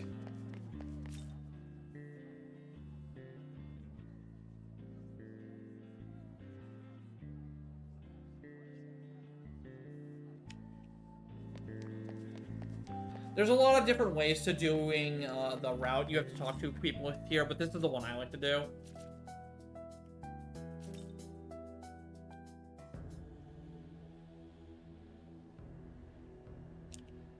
So here, there's a quest with Amabi. We're not going to do it, unfortunately, but Amabi over there is trying to become an idol. And if you do her quest, you get to be her third biggest fan. Because her two biggest fans are her mom and dad.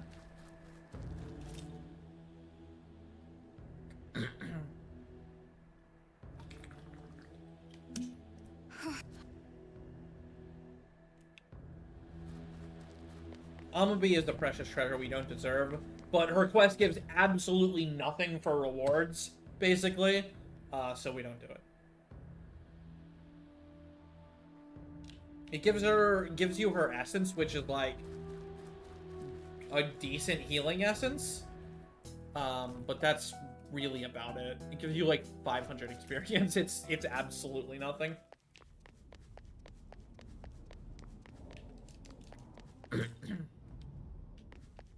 But Amabi herself is fantastic. 10 out of 10 demon, no notes.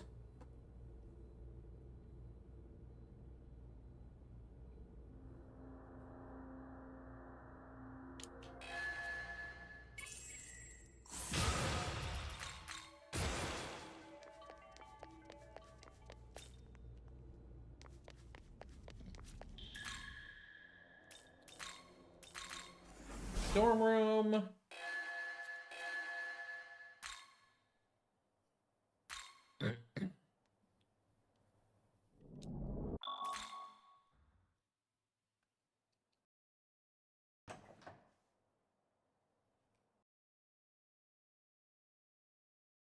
I think you mean reintroduced fusion accident-only demons. Because they weren't in 5.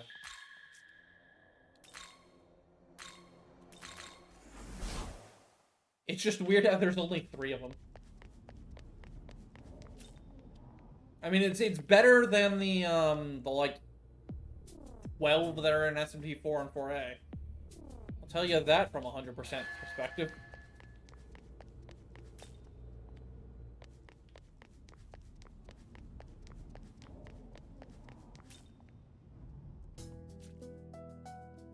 Back to Jozoji.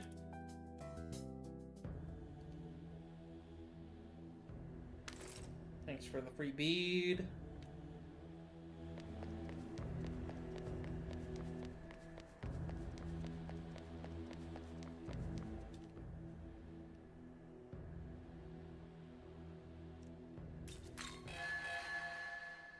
Alright, so we finally got to Area 3 now.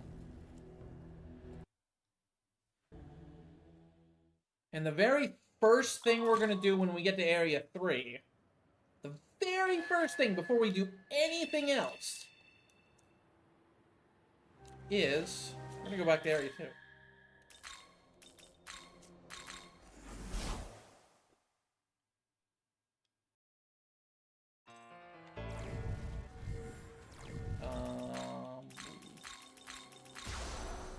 So Tao and Yoko rejoined the party here, and in the span of a singular night, they just kind of gained 10 to 12 levels.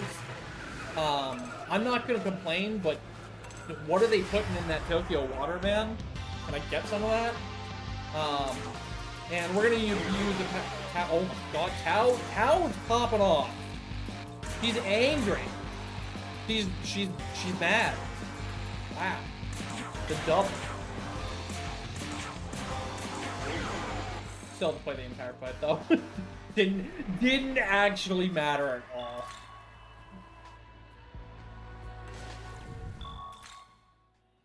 But we're gonna use their enhanced levels to one-turn that fight really, really fast.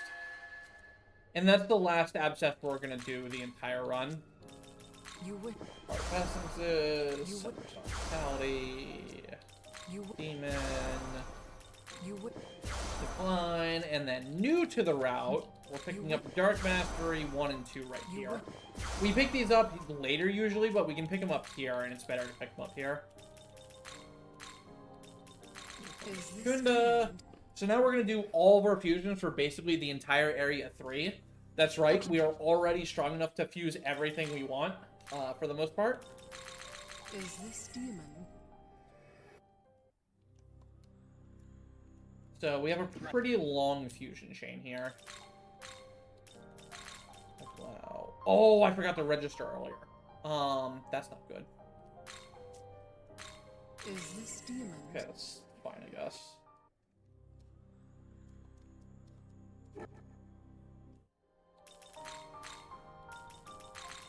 Is this?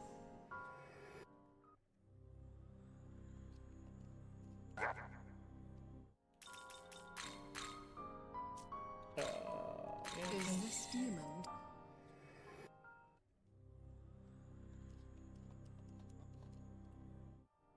Product and Bicorn.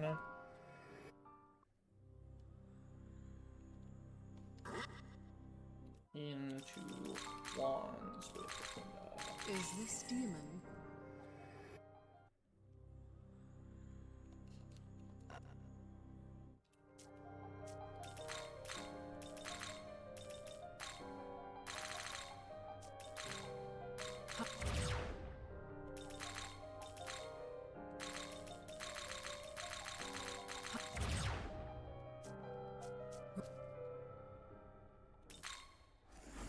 So I have to spend a lot of extra money here, unfortunately, but that's okay. We have the money. I need a Loa, Bicorn. I have to spend 16,000 Maka to get Mamuto back because I forgot to register.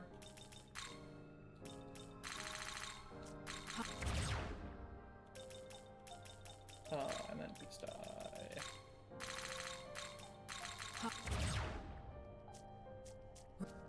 But it's fine. The money route can account for that.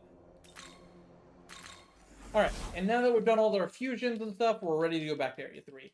So we fused the Loa here, and Loa is absolutely way too strong. Basically, Loa says instant kills and status ailments have double the chance to land. And all of the early fights in this area, and a lot of later fights, are weak to instant kills. Bad. There we go. So instead of, you know, having to use 8 turns to kill that power right there, which is how long it would take, like 8 actions rather, I can kill it in 1 or 2 because the instant kill procs are so much higher.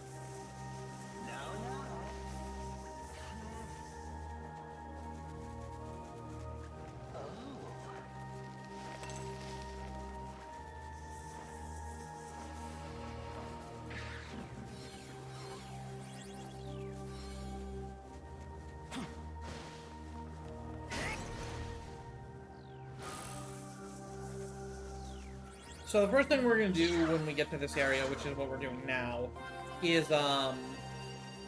pick up some chests that we need in this first section.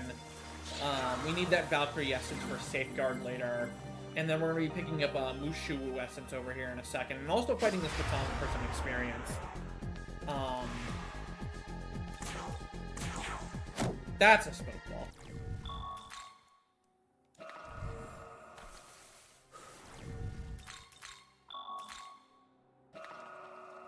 I hate when I forget that I have smoke balls and my bottom item is no longer spyglass.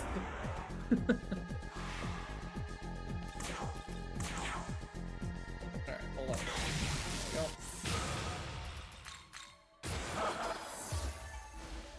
I'm glad it was on the Saki and not the Kushi, though. Surely I won't make that mistake a second time.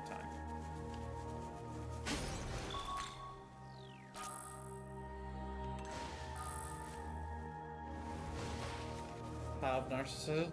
So, something we haven't talked about is there's a full randomizer for this game that randomizes stuff like all the demons, all the skills, all the chests.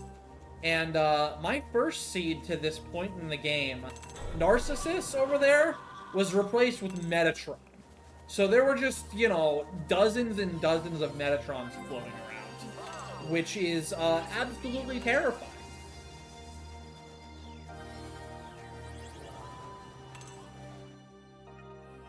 But yes, this game has a full randomizer, and it's absolutely amazing.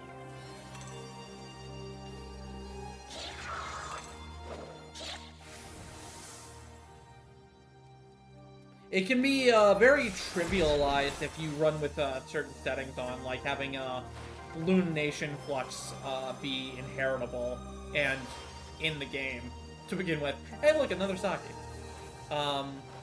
It's totally RNG. I'm not gonna fight it. There's no reason to, but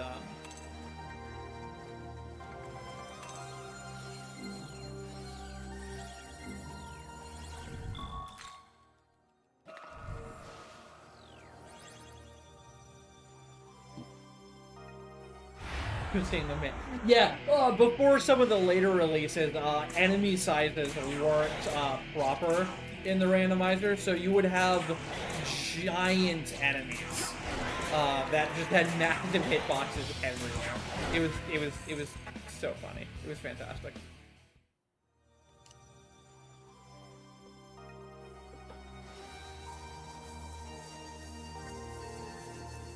So here we have Excitable Dog Girl, which is way better than Cat Girl, just saying.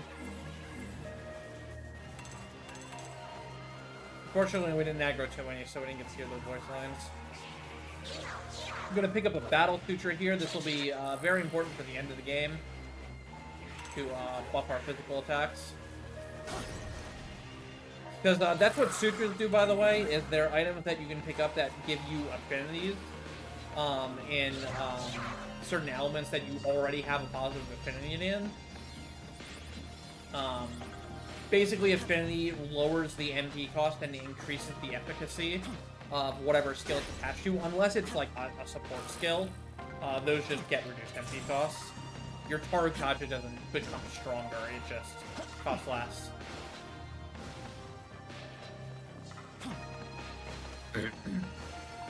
Mushuas are behaving, so I can take this pathway.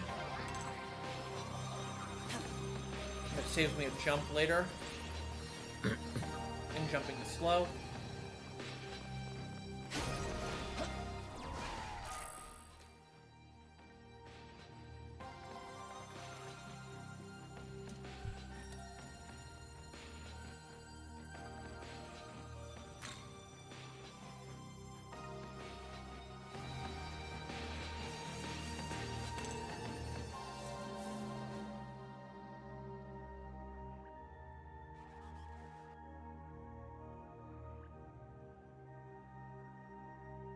So here we have just some cutscenes about the angels doing angel things and trying to kill us even though we're here to help them.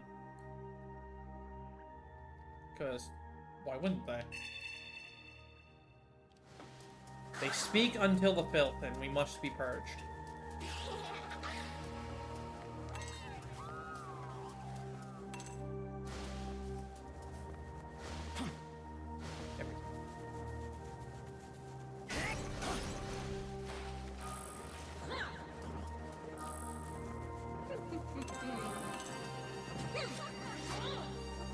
Easy there, Valkyrie.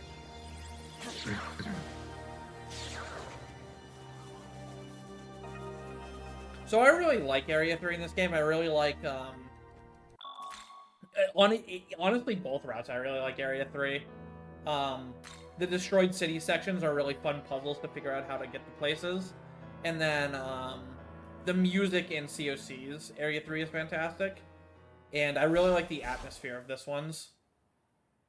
I like the mix of the greenery and the trees, and then all the, these pillars everywhere. Object.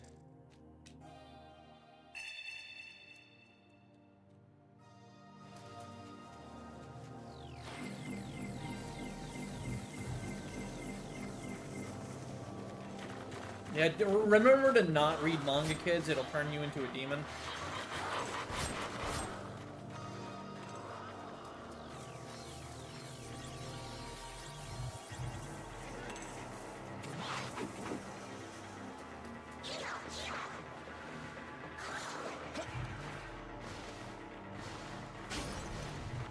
So I don't need that chest of ice gems, but it's kind of just faster to go that way. And I can make use of the ice gems. So here we have the major fight that sets apart the COC and COV routes in terms of like how much EXP you get. This fight here is a chain encounter, and those are new to Vengeance, and you get multiplied rewards for winning a chain encounter. So this fight ends up giving you a disgusting amount of EXP. And you just do not have access to this fight in COC. We also crit turn here now. I added this very new to the route because it just allows you to murder these guys without getting the instant kill. Like, obviously getting the instant kill is faster, but you no longer need it to actually have lethal, as long as you don't miss. Just don't miss. Oh my god, Yoko's so angry.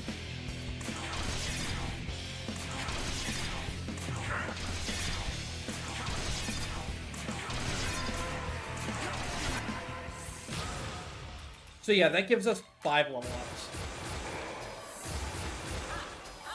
And turns out getting 5 levels worth of EXP kinda really helps you.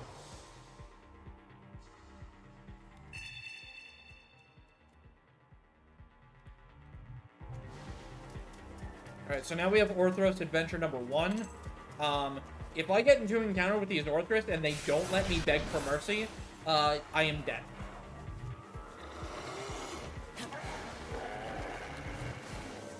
Alright, we're not dead.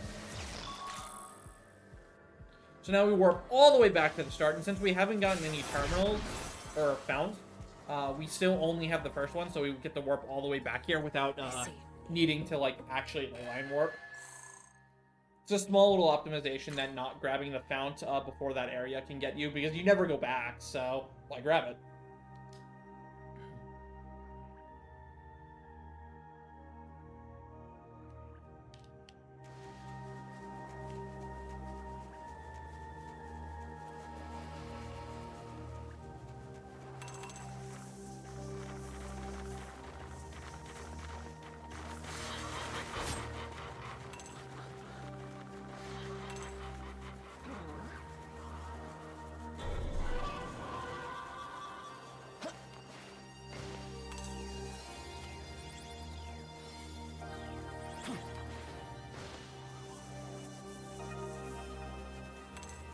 So here we have the worst cat girl, Senri. And then also a bunch of Kumbahadas that are just very unpredictable with how they move. And they're complete jerks. Okay. We're fine. Everything's fine. Everything's fine.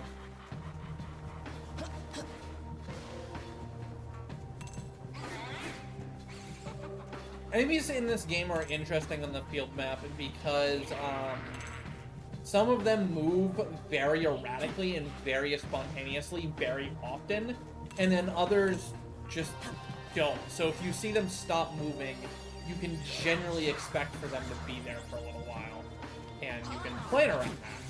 But the erratic ones like Orthros and Kumbahara, you just can't.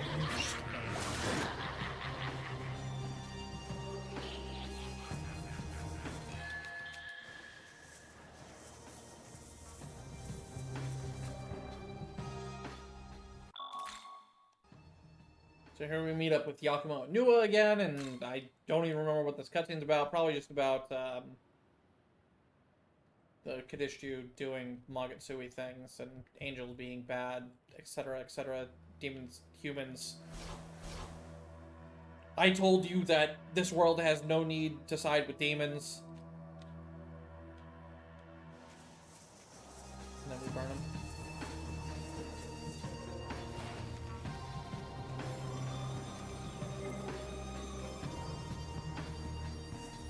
So since we used our bar on the power fight now, we do have to collect a lot of these red orbs to get our bar back. They didn't used to be important because you just always had full bar all the time here, but now you do have to try to make an effort to actually collect them. At least a little bit.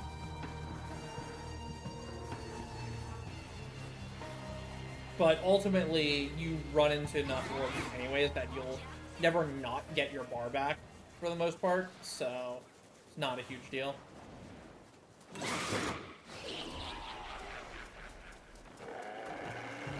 Sir.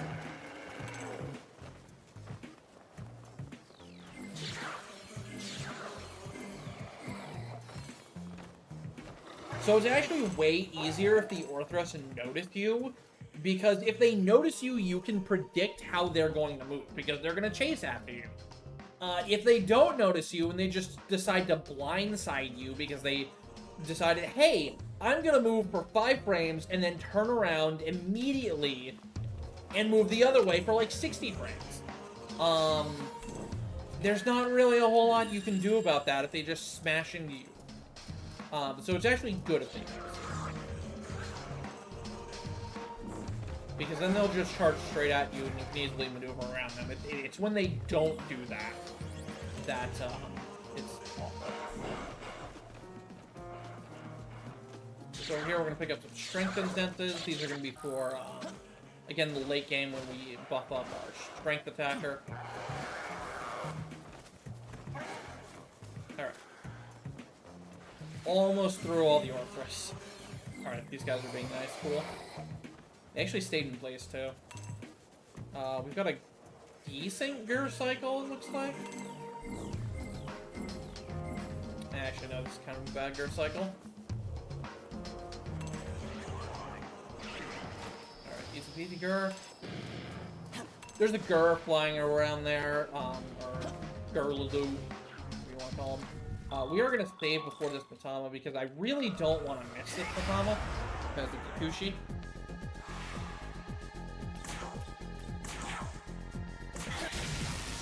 Easy, no double drop, it's sad. Alright, so we're completely on metric with our gospel drops at this point. We were 5 for 5.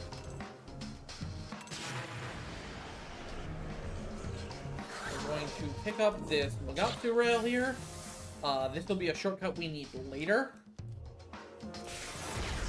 Like, it doesn't do anything for us now except for waste time, but that saves like 45 seconds later to grab it now, so...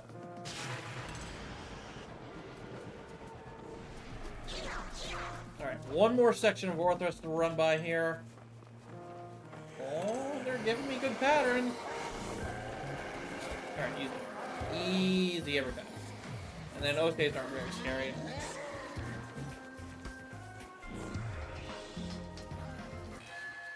Here we're going to use some game jank to get this glory, not necessarily like out of logic, but definitely not how you're supposed to get it.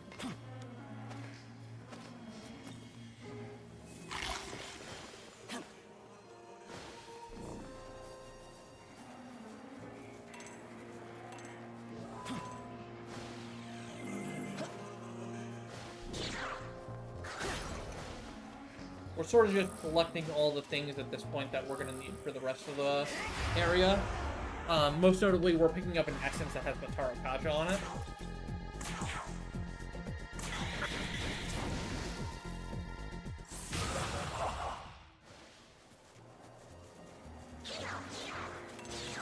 I mean, I don't know how to better else explain it, because, like, you're clearly not supposed to do that. But you can, just like you're not supposed to jank your way up to the Cyrano Essence, but you can.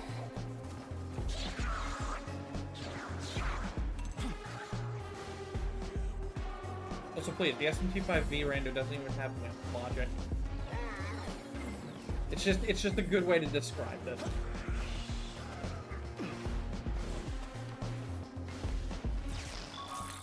Alright. Now we're gonna set up for the rest of the area here. We're gonna get the Light Mastery 1 and 2. You would...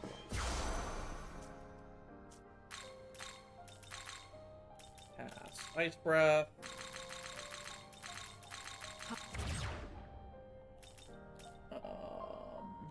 Loa gets Hula.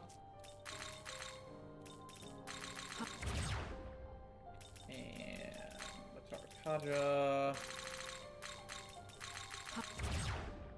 And Dorime. Oh, I never bought the Kodama Essence. Yeah, I never bought the Kodama Essence. Whoops.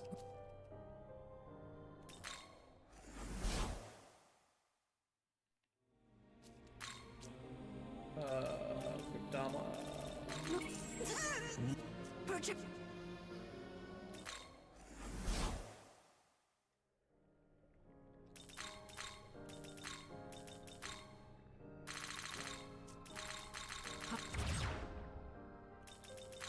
Wands gets Fire Block from Death. Hinugami gets Kaja.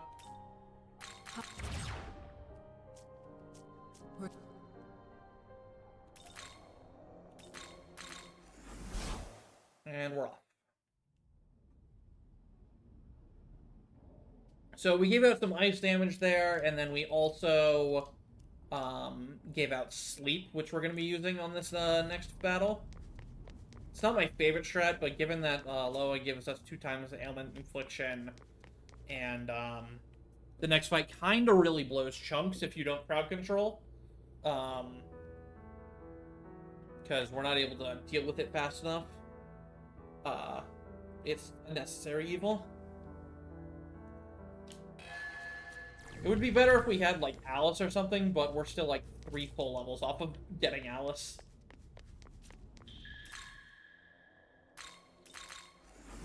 You're back now, right? You're back. Atsuto's...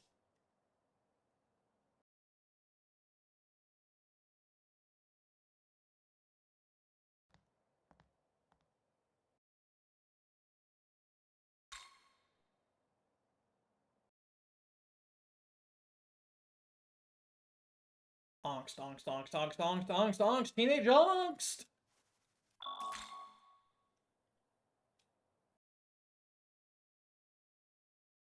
So now we go to Egypt.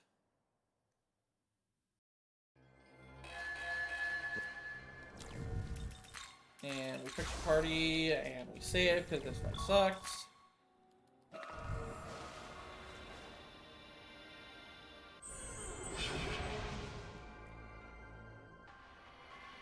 Right, it's Japanese Egypt. Egypt, but Japan. You can work out the finer details of that. Trip turn.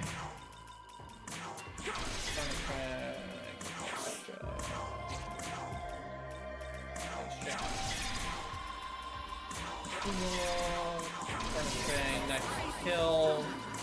Maka Jam. Dune. Alright, good start.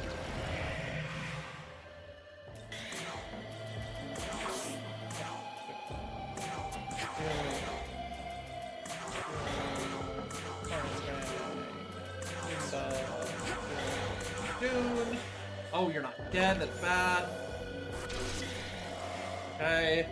Punished.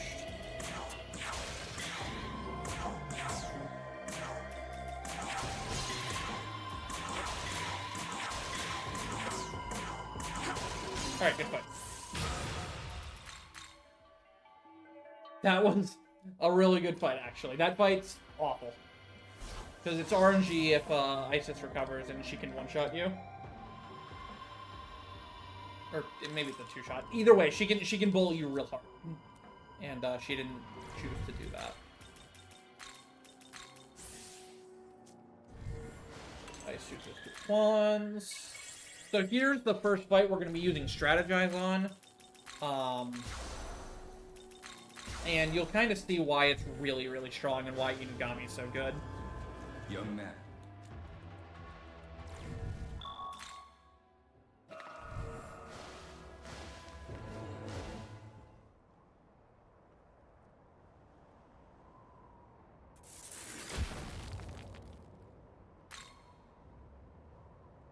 I mean, YHVH universe is basically the Shadow Realm, right?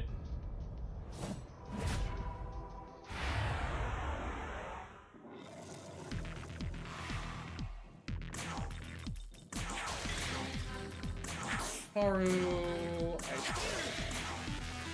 and fire blocks.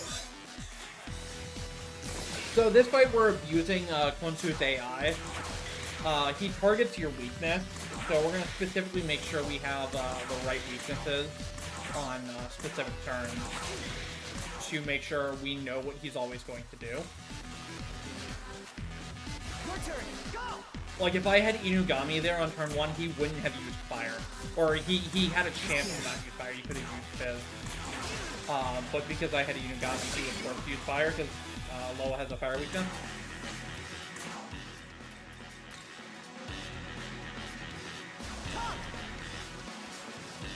Alright, so here's strategy.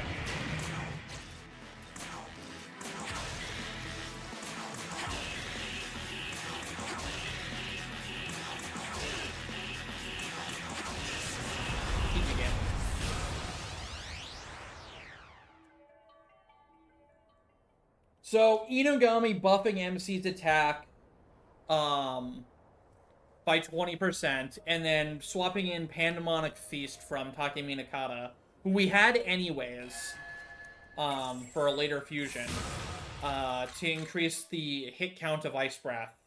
And then a Quans with +5 ice, and he transfers that +5 ice to the MC because of his unique. Allows you to just do an absurd amount of damage. Also here.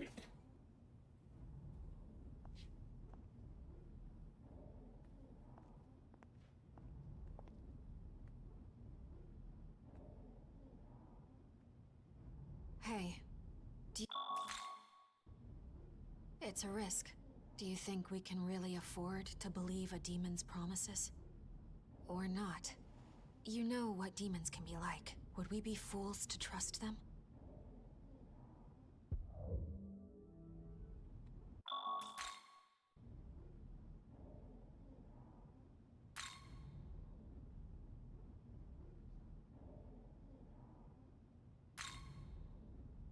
The human heart is difficult to understand.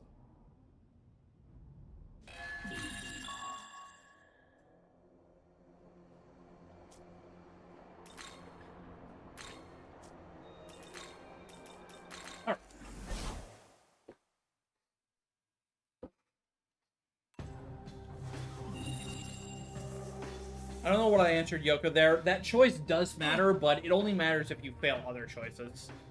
On its own, it doesn't matter.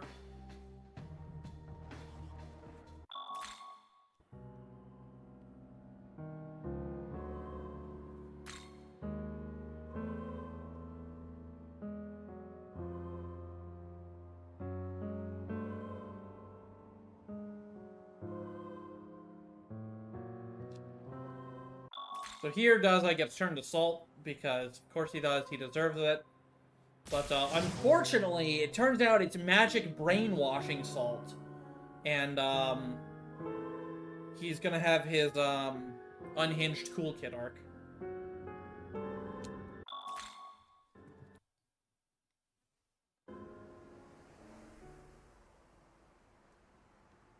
As a result.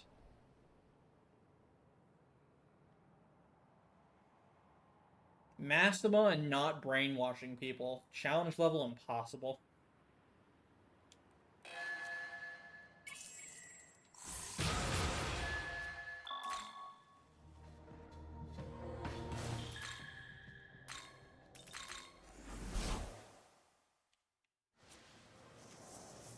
So here I need to be sure to pick up these red orbs along the way here. These didn't used to matter when Khonsu was a longer fight, but now that we kill Khonsu on the crit turn, or the strategized turn in this case now, you need to make sure you grab those orbs, or you might not get enough bar on Nua Yakumo.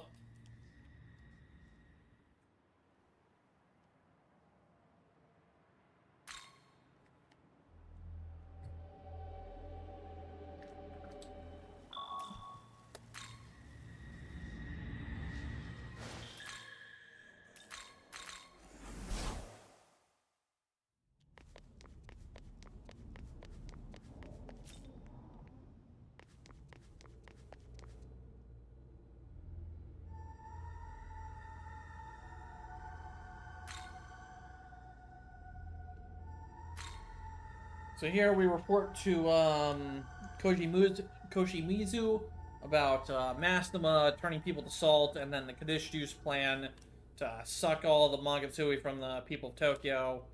And he's like, well, that's not good. Do something. And we're like, oh. Thank you for your guidance. We will go do something.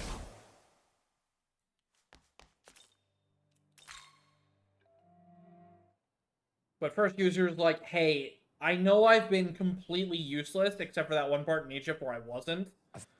But I'm going to become a Nahobino because Koji Mizu is my knowledge. And if...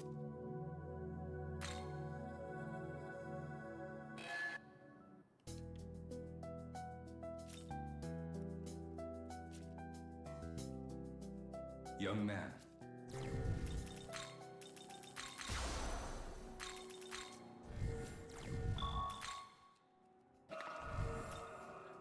Alright, now for this fight. This fight's really fun. This fight casually caught me completely off guard. I was like, oh, we're gonna have to fight Yakumo here. And, I was very wrong, because you fight Yakumo and Nua at the same time here. This fight's, really cool. And also a banger.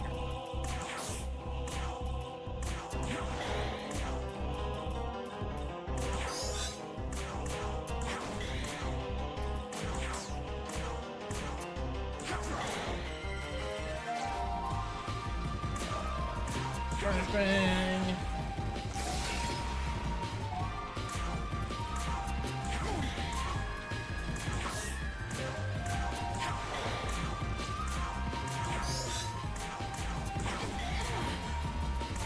So we are focusing Nua down first, sort of, here. But they're generally going to die on the same turn regardless.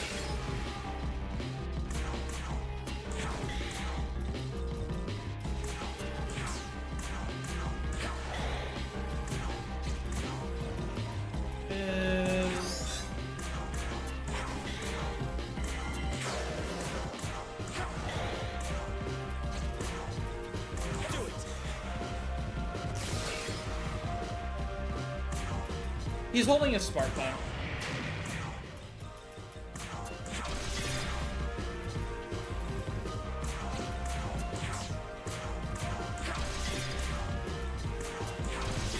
Eat the Noah.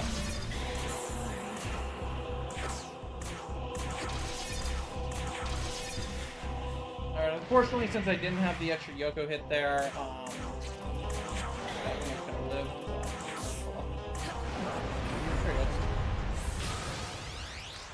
It's a damage roll if you kill Nua there, with Yakumo's Carnage Fang.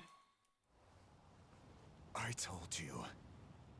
The world of But, humanity if you miss it, it's has just no like, okay, need you get, for those who side with demons. Yakumo lives and then he just charges and you kill him the turn after. Yeah.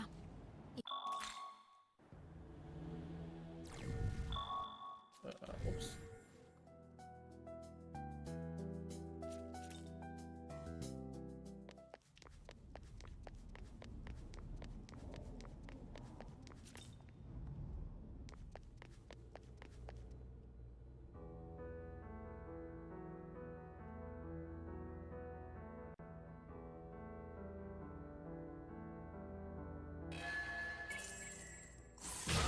And thanks to that quest, we hit level 41, which is what we need now to fuse Anubis.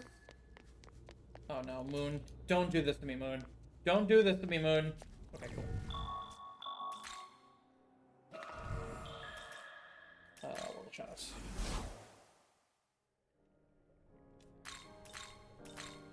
We turn our existing dog into dog.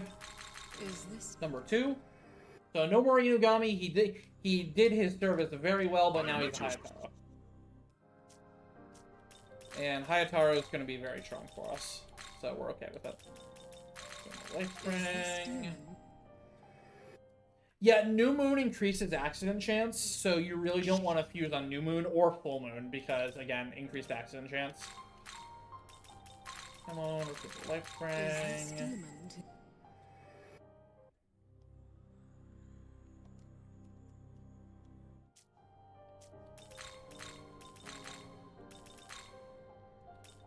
Shotgun, Dark Play Roma Safeguard. And Thought for Hamon. Change the Incubus affinities. Taro gets Mushuo.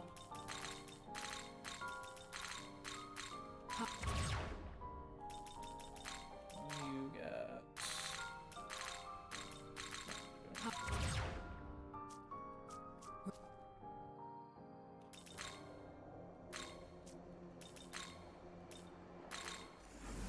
Whoops. That is the wrong fount. That is also the wrong fount. I apologize. Blap.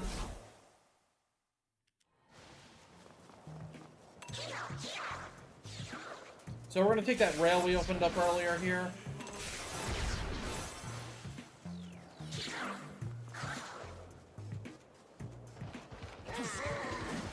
Hello, Attack. Osei, can you see?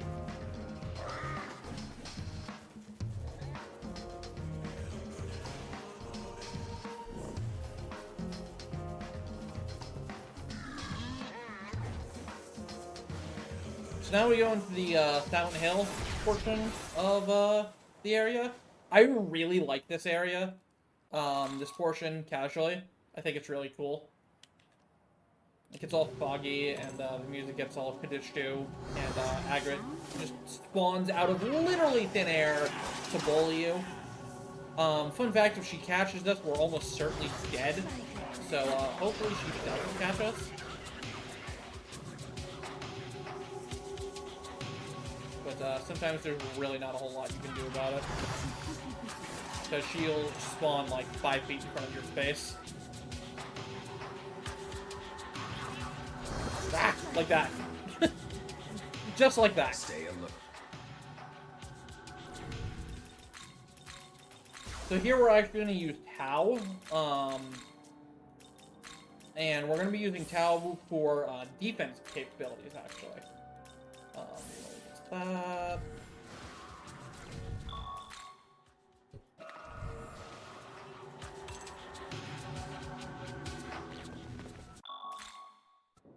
Because Agrit's really mean in this fight. She tries to crit fish on you. Witness now my full power. And if she crits you, it's a very bad time and you're usually dead. So you don't want her to.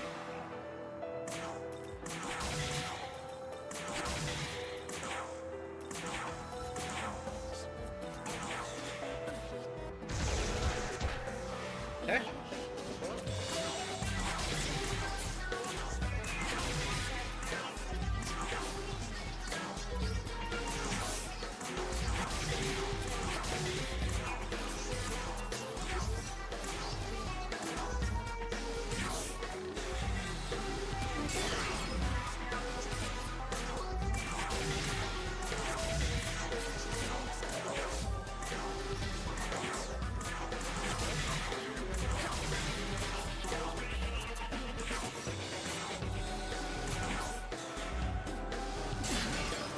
Alright, and she should fall to flat here.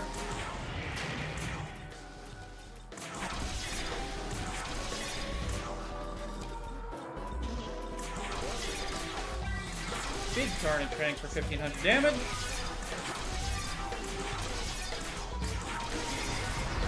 Bad damage rolls, but okay.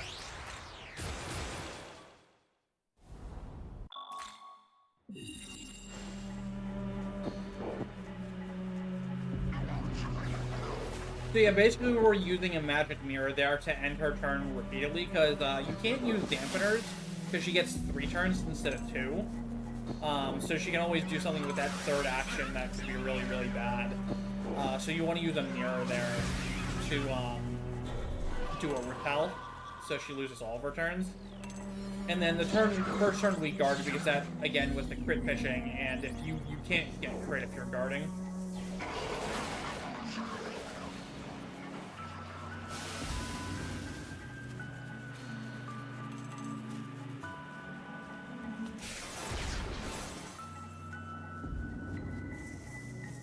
Also poison time. Oh, they didn't say it. They didn't say it. How did they not say it? There's so many of them. There we go. There's some poison time. Hey.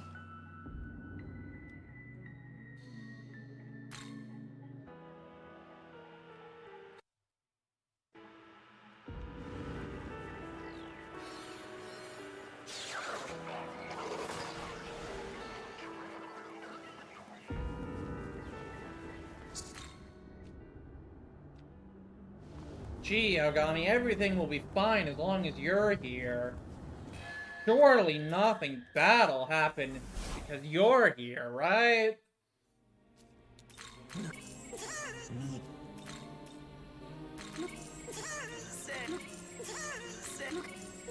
Dampeners here, we need light gems, we need... I don't need any of that nonsense, I don't need any of that nonsense. Take... Actually, I don't need all the yellow gems. I need all the other gems. I need to buy essences.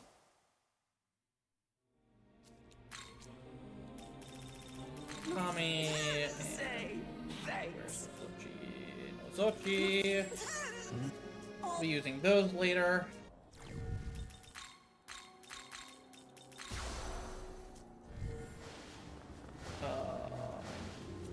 No, high cost no full MP.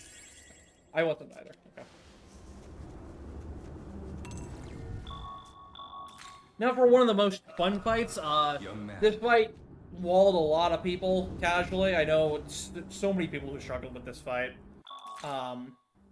If you're one of those people, here's the strat you could have done. It's not entirely consistent. There is some RNG to this, but you're generally favored to win.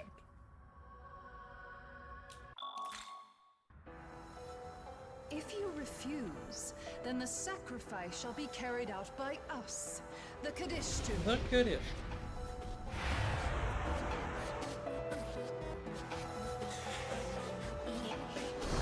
So Lilith is gonna heal here, and so doing damage is kind of pointless. So we're just gonna take this first turn here to set up some buffs.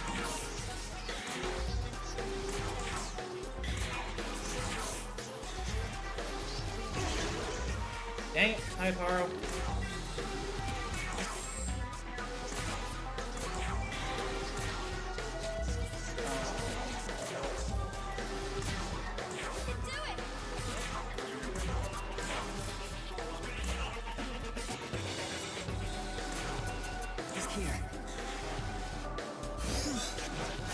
Ah, we didn't get it. Oh no. All right. Not great. Not great. We're okay.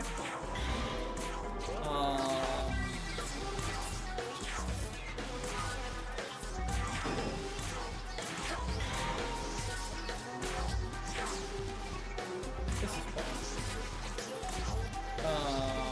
What am I doing? I can't.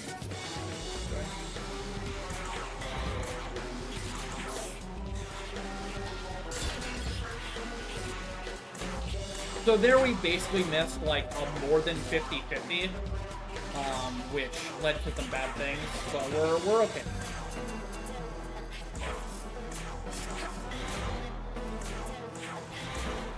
My damage is not where it needs to be. I lost my card, Kaja. Oh, she ignored the taunt. Very cool. Alright, we're just dead.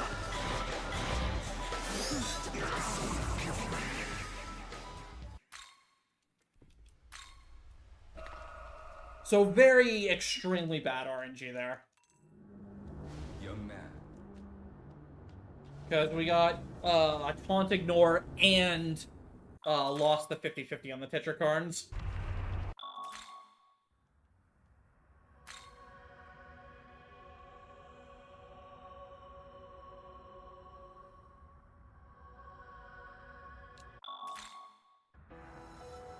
If you refuse, then the sacrifice shall be carried out by us, the Kadishtu. I feel like she's more likely to ignore taunt if you don't heal after failing the 50-50, but that might just be... Also, whoops.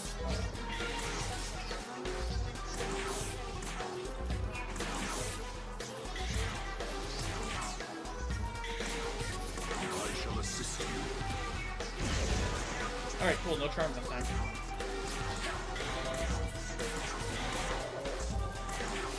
No charm means you have a lot easier time setting up here.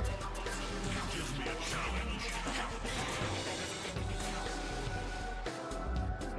I'm trying to...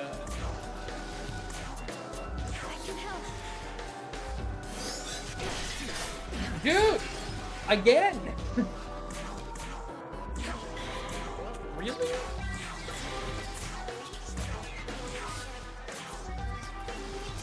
Give me a challenge.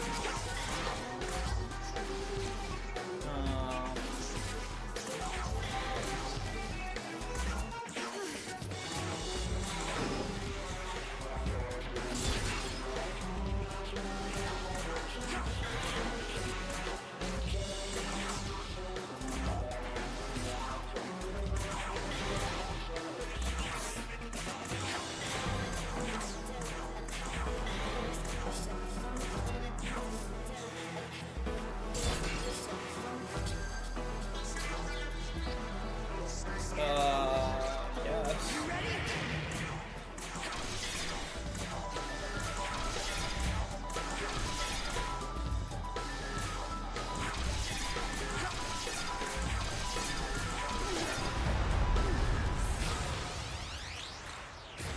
Indeed. Alright, that was a little rough. Yup. Feel all the good luck next round. I mean, if anything, it's a good showcase of, hey, this run is not as easy as it looks. But, you know.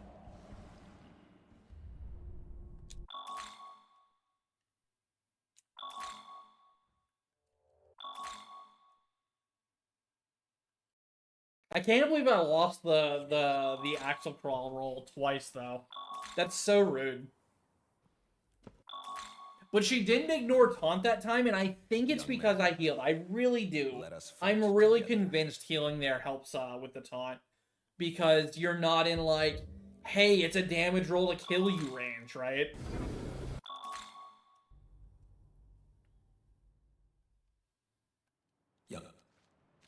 So now Aogami's dead. He was eaten by a giant dragon. Still were we, for that matter, but he's we were able to get out thanks to Aogami. And now we fused with Koji Mizu to become this other Nahobi uniform.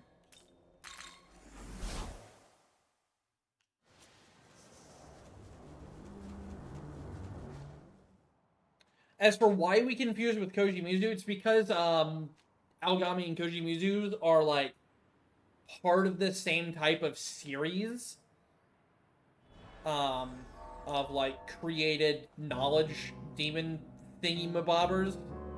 But yeah, we're just generally the knowledge of proto-fiends. And they're both types of proto-fiends. They're just had different designations. One was a combat-based one, the other was a leadership-based one.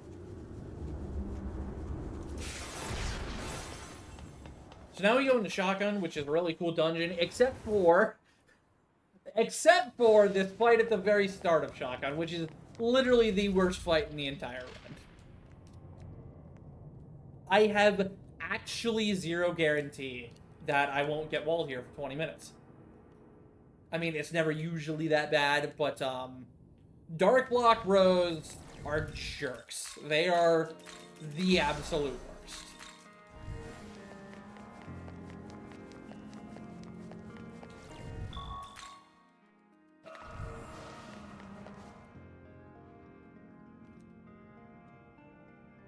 Can you imagine how easy this fight would be if it worked in ambush?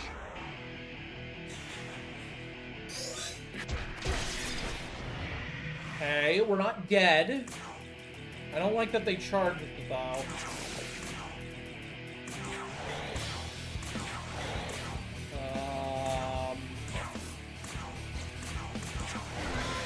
Okay. Ah, crap. Go, boy! Well, I said no bully, you dark jump, and me,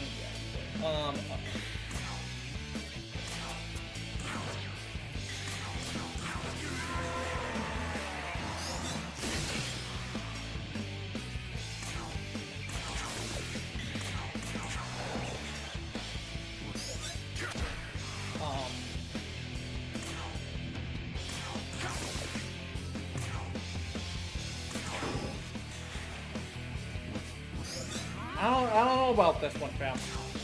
Oh wait, they're forces, aren't they? It doesn't matter, right? Oh, big crits, big crits, big crits, big crits! Ah, damn it.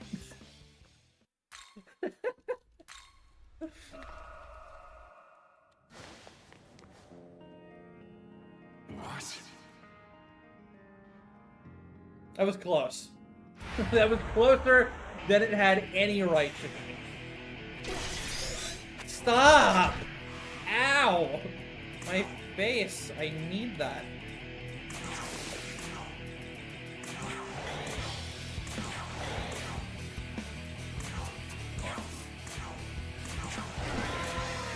Okay. Good. Good. Okay, there we go. Just don't shock me. Okay, you didn't shock me.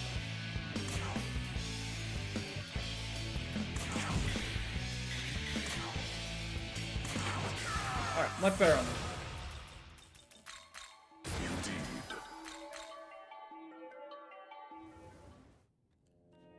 We should go.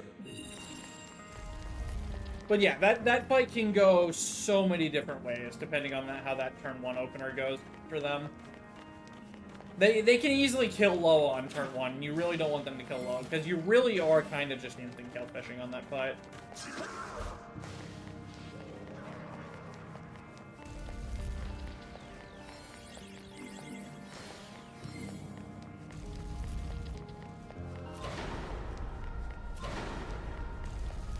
So the gimmick in this place, whereas DKC there's the fans, this place has switches that flip you upside down and really, really disorient you. But if you just know like which direction to hold and which switches to use, it's not too bad. Alright, let's see if I can avoid the Orbus here that I always get hit by.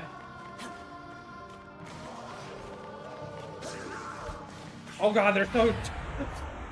I was too fast, I had the third one. I only got punched a little bit, so okay. Those Orbuses can kind of devastate you as well.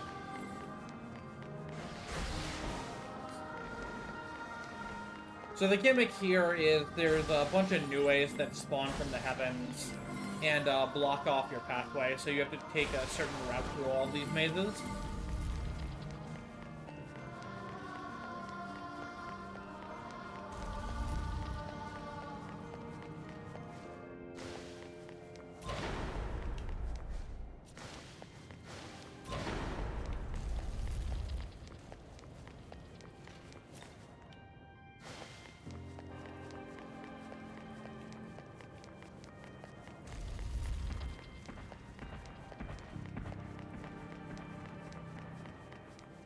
Because for the most part, encountering the new ways and then running away is generally slower. There's a few sections where it is faster, and we'll be doing that at that time, but for the most part,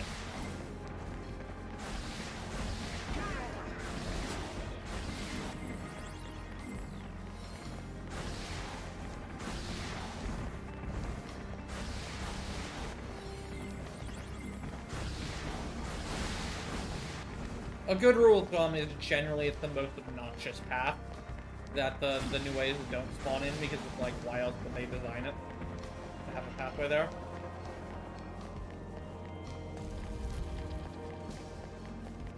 Young man.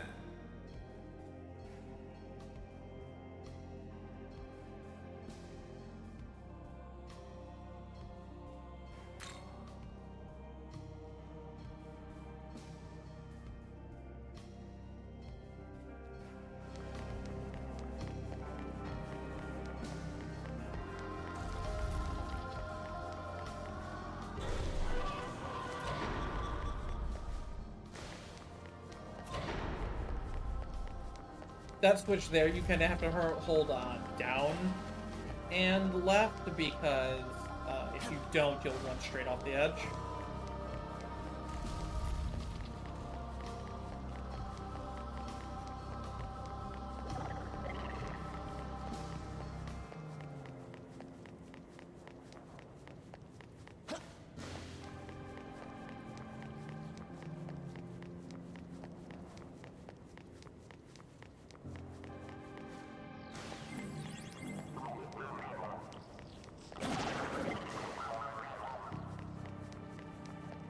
So here's an example of where we're going to take an encounter to speed things up. Normally you have to wait for the Pazuzu behind these new ways to notice you, and that'll aggro both the Pazuzu and the new ways to come chasing you. And you've got to like, you've got to get around them and then go through, but like you can just aggro the new ways, get the encounter and go straight through them. It's a lot faster.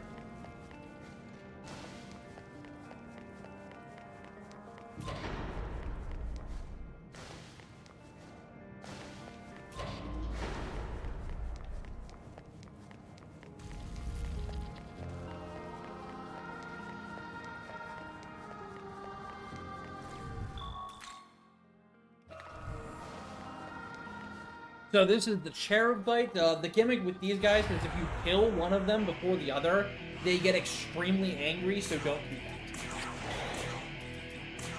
that. Just don't do it. Just kill them at the same time.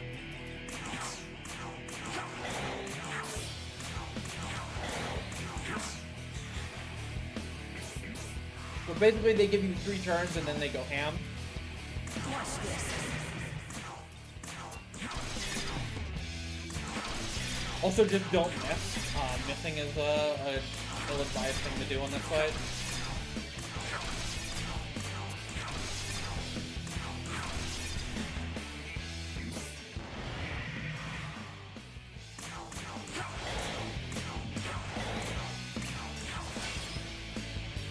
Yeah, like that. I was gonna go for the 1 turn, but now I'm not.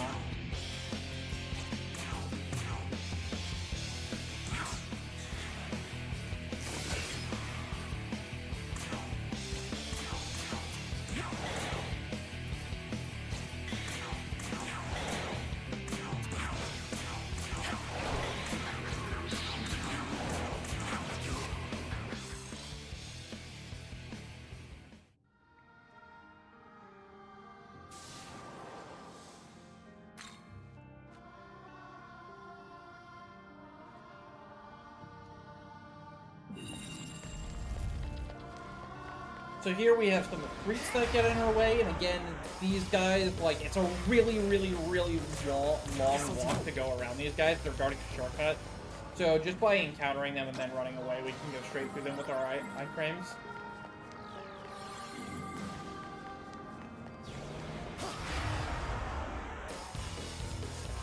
The glory about a lot of the enemies in this area is they really don't aggro or notice you until you get really, really close to them.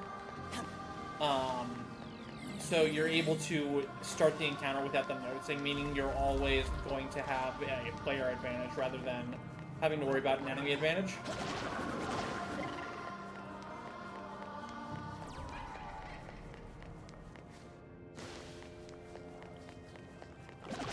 Worm cycle here.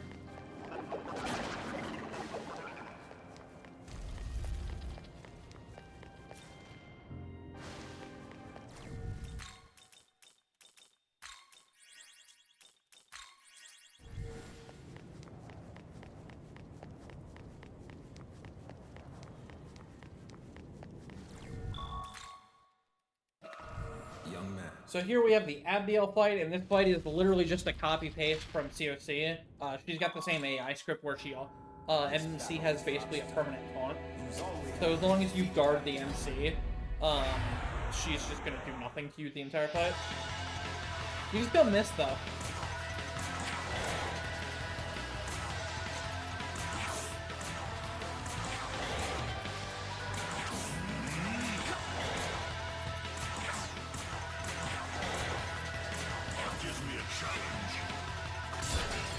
Nice. You love to see Pierce Armor there. Because it means you don't have to do another window.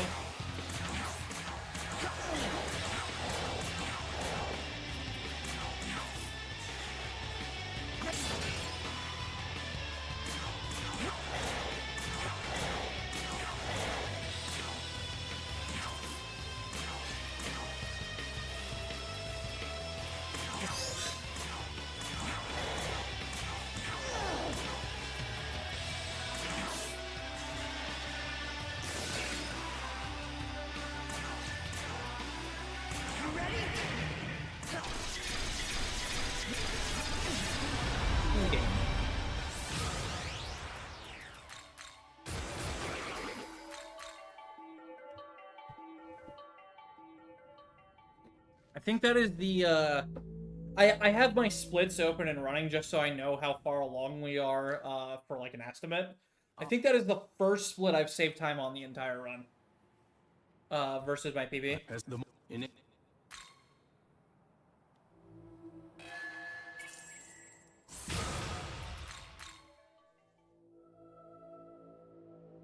So with that, all of the fights where MC does damage are basically done. We're going to be swapping into our Fizz build here soon, so MC can start pumping Vitality for survival. We don't even really need survival, but it doesn't hurt to help on Lucifer. Because sometimes you just need a pot shot for like 80% of your health. Here, we should be regarding the War of the Gods, but unfortunately, he's just telling us everything he knows about the Nahabino.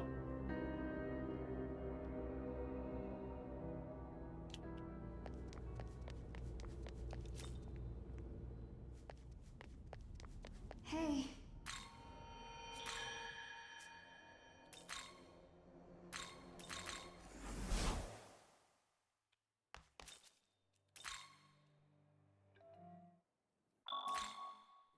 Sorry. I know it's a surprise. Hey look, Tao, who has died 3 times now, isn't dead. Come. Oh yeah, I forgot to mention it. Over the course of this game, Tao Tokyo dies fades literally like the 3 setting times. sun. Time is almost up. Also, Tokyo fades like the setting sign. Just in case you guys weren't aware. Until then. And we're very Ask proud of all that line. this. You can't skip it for Will you let me actually fight no at your reason. side? There's no dialogue choice or anything after it. It's just, you cannot skip that line.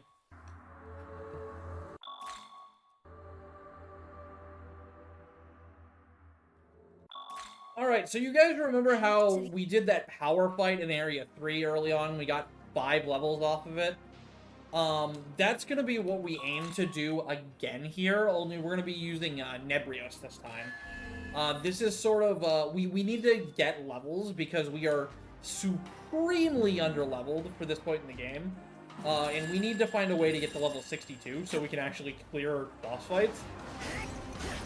Because, as has been tested with Cleo, even with Cleo, the only really viable way to get through this endgame is with the setup we're going to be using, because it's just so strong. So we need to get up to level 62. We have all those Gospels we've been hoarding, but they're not enough. If we were to Gospel now with all the Gospels available, let's see, we would hit 7, 9, 10. We would only hit about level 56. No, 58. Sorry. We would hit level 58. So we need to get a few more levels. And that's where Nebrios is going to come in.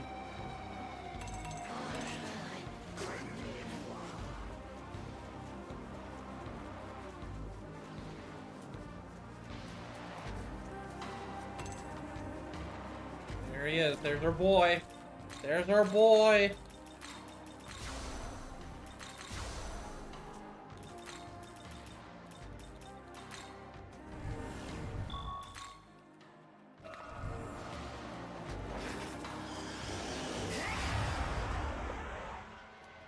So Nebrios likes to spawn with a bunch of light weak enemies, and very conveniently, we have Cow now, who has massive light damage, and we have instant kill double chance because of Loa here.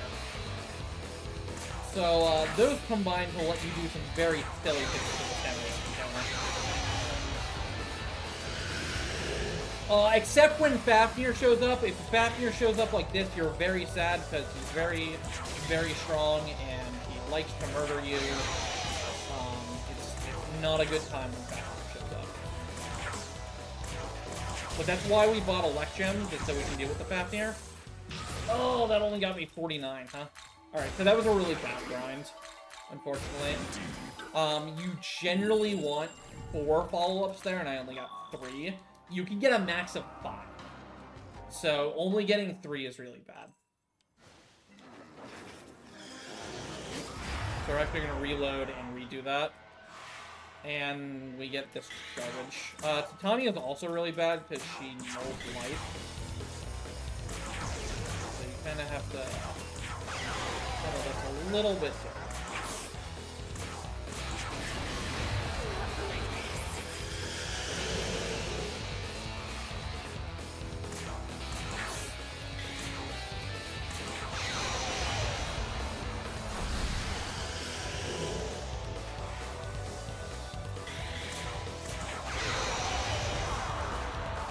Follow-ups are RNG up to the max amount of Decarabia that spawn.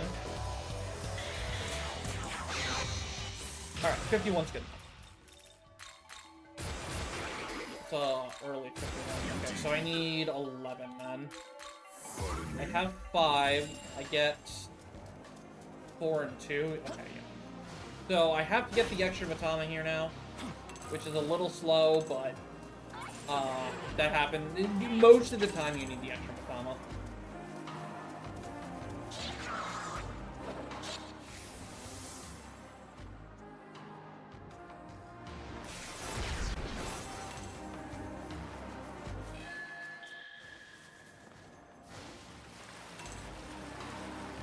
But yeah, just doing that one fight, you saw how fast that was? That one fight gets 5 level ups. In the COC run, we need to get to, like, 57.5. So we do 2 of those fights, and we use luck to, get there. This'll do. Why is it always first? Alright, 60%. Alright, we hit the 60. Good. So now I'm looking for, double drops on the Gospels, because I need 4 Gospels from this area to make it so I have 9. And then there's 2 other Gospels I can grab to get me to 11, and 11 plus 51 is 62. And that is the goal level that we're trying to get to.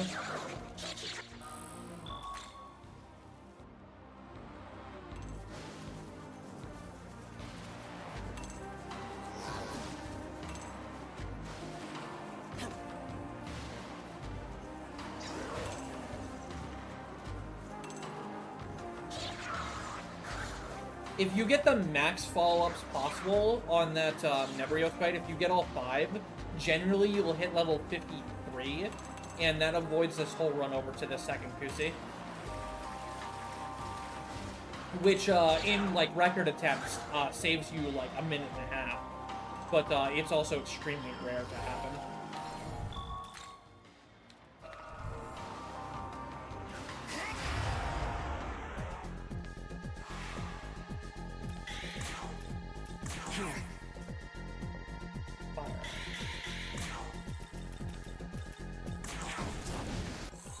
Alright, cool. We hit the 60% both times, which is really nice.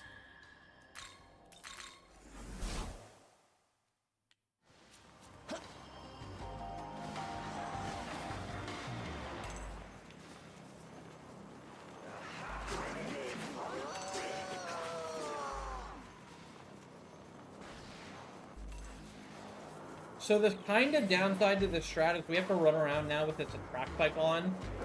We use the attract pipe to really help guarantee those follow-ups. The odds of getting a follow-up with an attract pipe on are so much higher than with it off. But the downside is, like, we totally attract enemies now, so it's harder to run around them. But like, there's no option not to use it. You just have to. There's no better way to get EXP than what we did.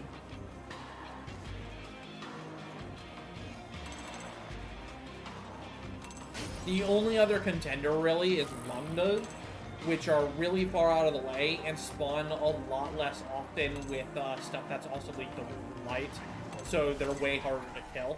They give more EXP for longer in terms of level scaling, but, like, they're just too difficult of an encounter to kill without,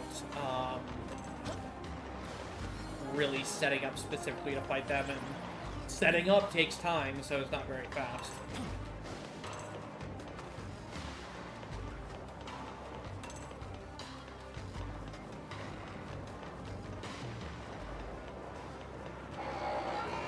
Hello, Mr. Fafnir. Why are you up here?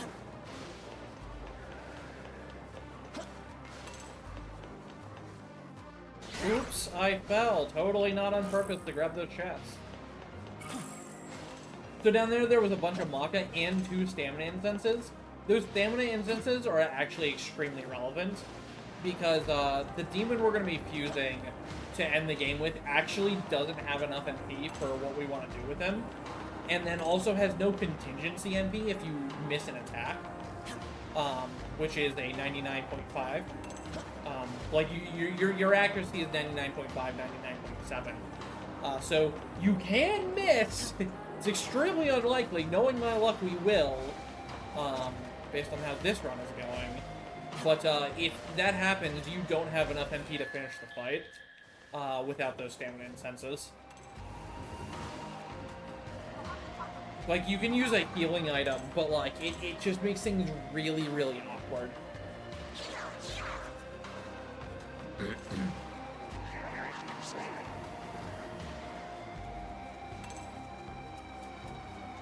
We do have the possibility as well this run to get a weak final attacker.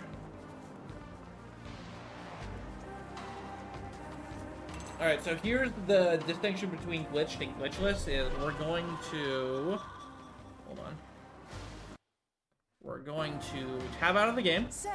And that's going to skip us ahead a few frames and get us stuck on this pillar. And after the game gives up trying to get me back into bounds, it's just going to let me go on forward.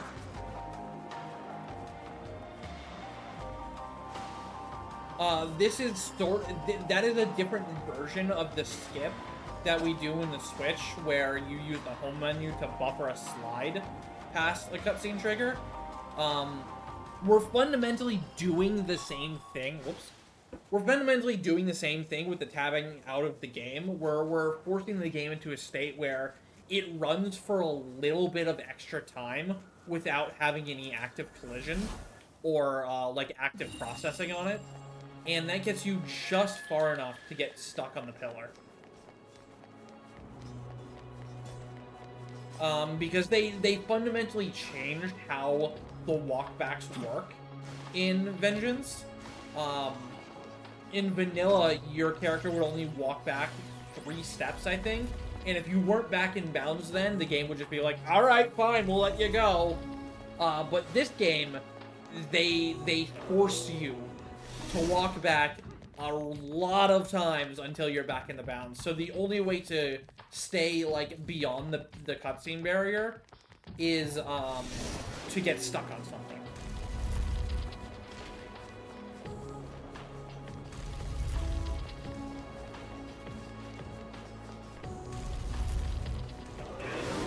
So also, unlike Vanilla, we don't have a stoma anymore, you might notice. So we actually kind of have to interact with this dungeon in a meaningful way. Which, we still avoid all the encounters and we still break what the game wants us to do. But, it's a lot more difficult. Because we can't just run through enemies with our barrier of protection.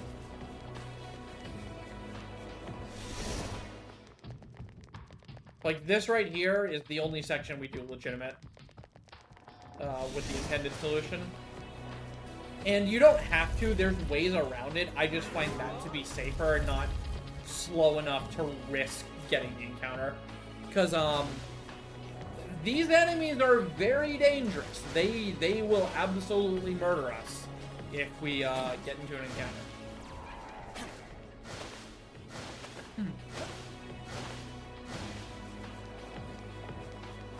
And yeah, part of the reason we don't have a stillness, it was moved to being a miracle that takes a very, very large chunk of your Magatsuei gauge to both activate and sustain. You can really only use it to get through like 2 or 3 things before you're out of bar. So it's just absolutely not worth it. It costs so much time to grab as well.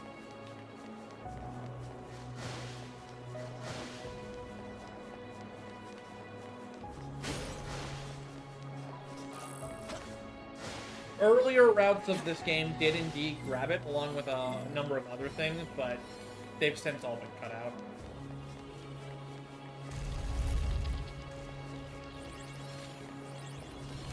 Alright, so we're going to be going for the dangerous strat here, because it looks so freaking cool. And a lot of people don't know you can do this, because, like, it makes no sense why you can do this. But you can kind of just run straight through these Ongo keys because their hitboxes are so jank.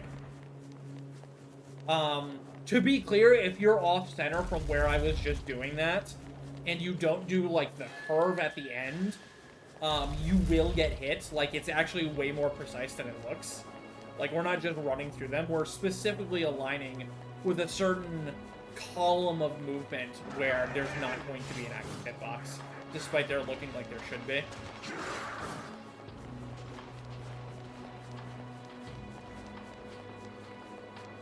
And so much of that is based on how the Ongo keys notice you and summon.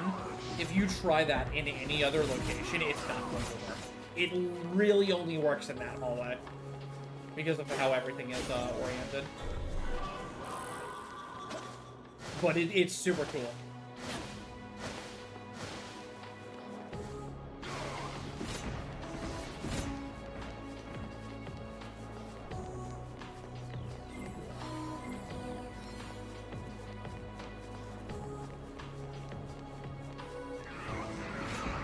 Like, you'll notice for all these Ongo keys, I'm kind of just taking it safe and going around the outside. That's because I can't just go straight through them. The hitboxes won't work out the same way.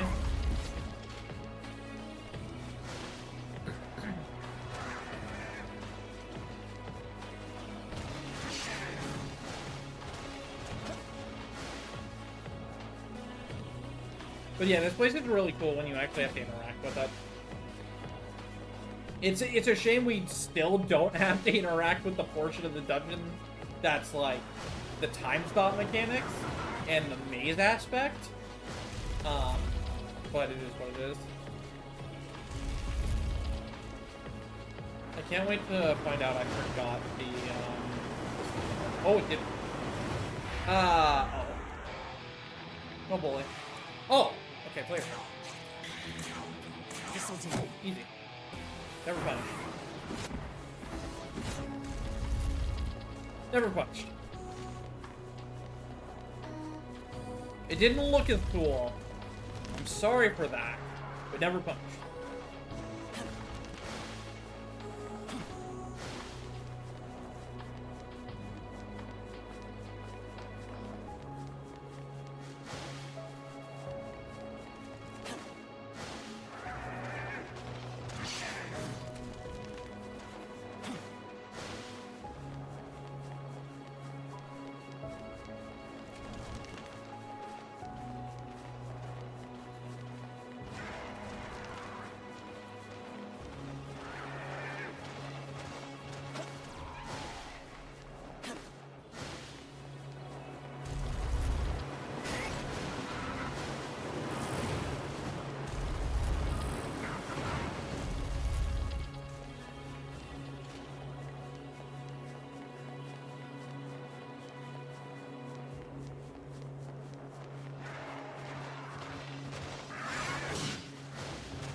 I don't normally go through on that side, but I don't think I could have gone on the outside there. I think they were too spaced wrongly.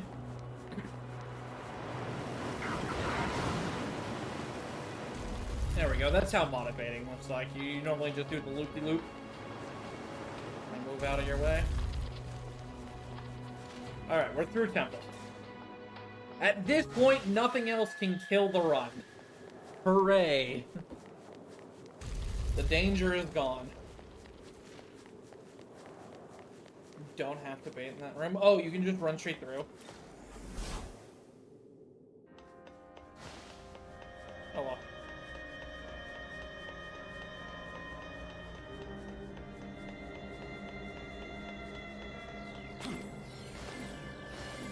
Oh, if you go on the edges. Okay.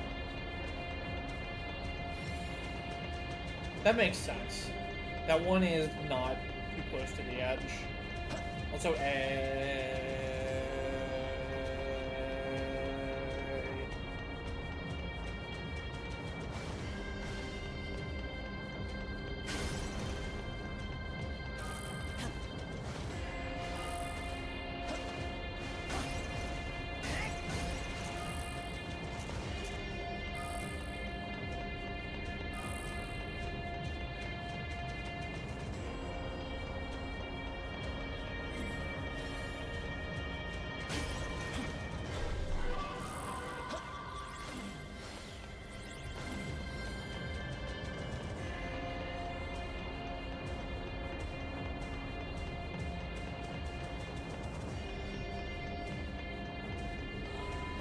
so this is supposed to be like the final dungeon of the game. There's supposed to be 3 encounters along the way here. We don't worry about it. All those flags are despawned, so we can just get the warp and skip them later. This run fights Massimo, because Massimo is way easier than Tehon.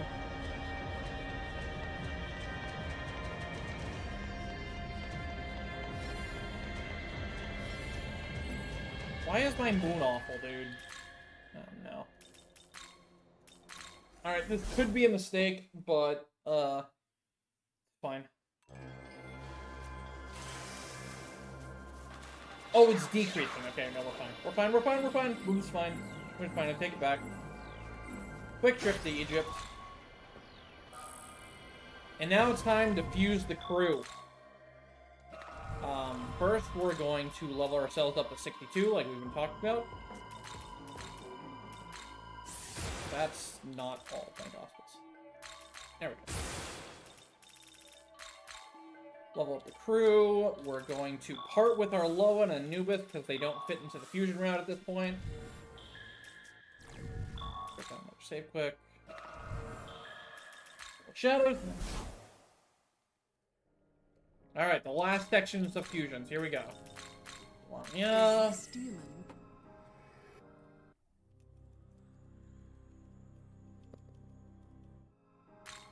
Our boy Gogmagog Gaming.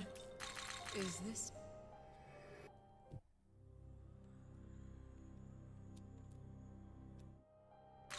Our Habaki. Is this demon?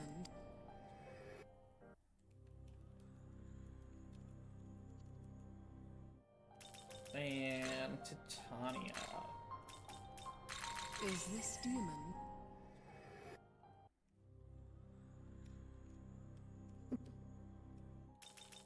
And then honorable mention to Makami. Is this demon?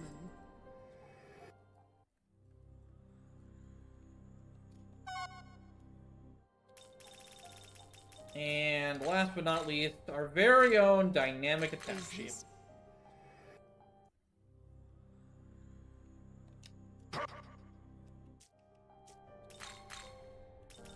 With Gog. And now we set up all of our skills. Boom boost.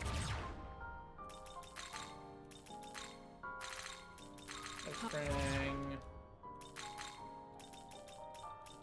Clotho. Karakarn. Let me see for every dance. And Mora.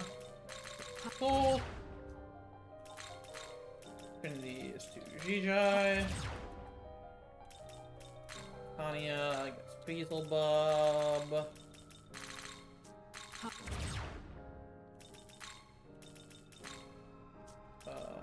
Baki.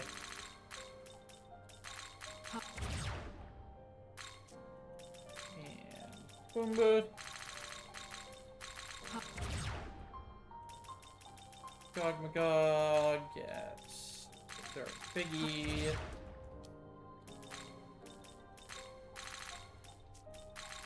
Pleroma. Dragon's Eye. And that's that. Jijai gets the Furry. And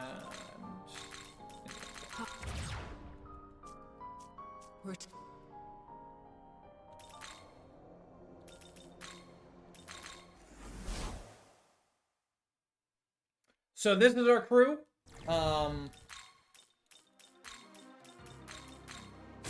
Yo, nice 2 strength. Hell yeah. That's right. Hey! That's right. Hey! So basically what's gonna go on here is the following. Gog has a passive that says do more damage based on how many weaknesses are in your party whenever you crit or hit a weakness.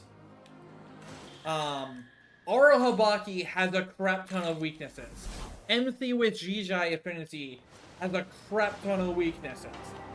Gog Magog has a crap ton of weaknesses. And then Jijai also has a crap ton of weaknesses. So we're basically stacking as many weaknesses as we can in our party to buff our Gog's damage. And since we're using our beloved Balance Slash or Figment Slash, we have a 100% crit rate. So we're always getting the effect of Gog's passive. And it's going to do bonkers damage.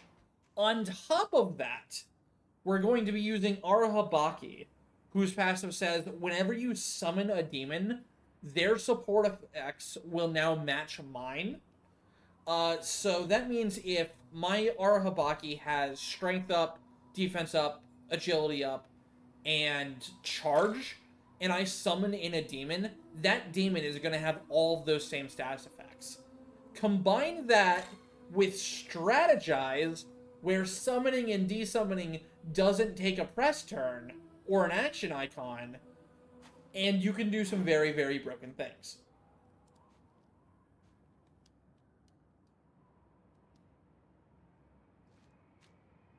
But that comes later. We only use that on the final 3 fights.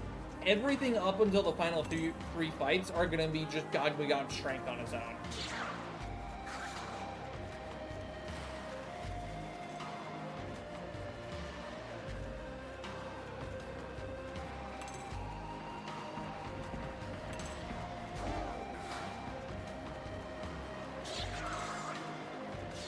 I'm pretty sure they fixed the translation on the last patch, Freedom.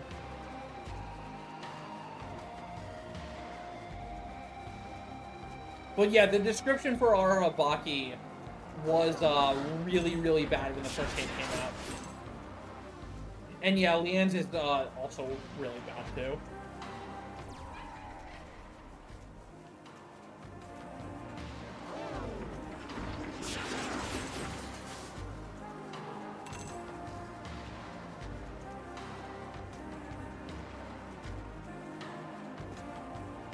But yeah, when I saw Arahabaki's innate, when I was first playing this game, I took some time to science out how it actually worked. And this was before all those videos online and all the speedruns and all the routing that's like, Strategize is the most busted ability in SMT! Arahabaki's cracked, he's so good! It's like, I had figured it out before all of that. It was like literally day 3 or day 4. I figured out the Arahabaki thing. And that's why I feel I was one of the first. I don't think I was the first. But I was definitely one of the first to realize what it could really do.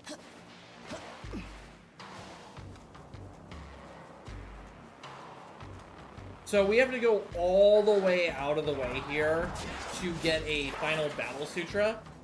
This is going to let us get Gog's Fist Affinity to +8, which is the magic number. It's not capped, but it's the magic number to let us do a quick kill on one of the final bosses. And this is literally the only one that exists, aside from like a quest-based one or a meme-based one. This is the only one. It costs about 1.5 minutes to grab, but it does get you a statue, which is nice.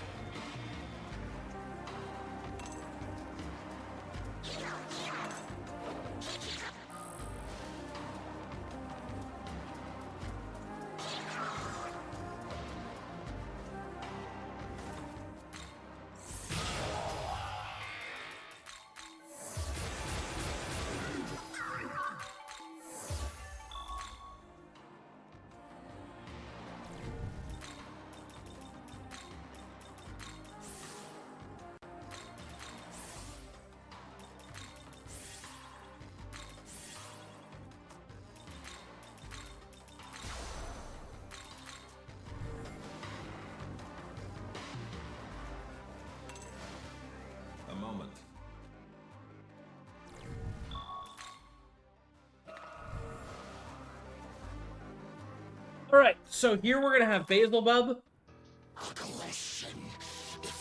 But don't blink because you'll miss the fight. Purpose have you come here? Think hard. If I like what I hear, I may just hand over the key here and now.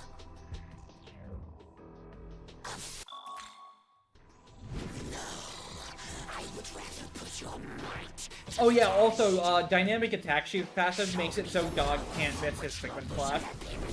Because it gives an accuracy boost.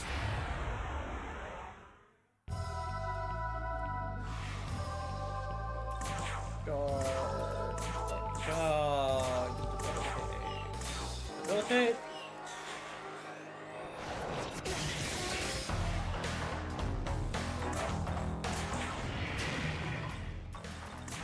Oh yeah, did I forget to mention the part where Gog can activate Strategize himself? Alright, goodbye, Basilbub.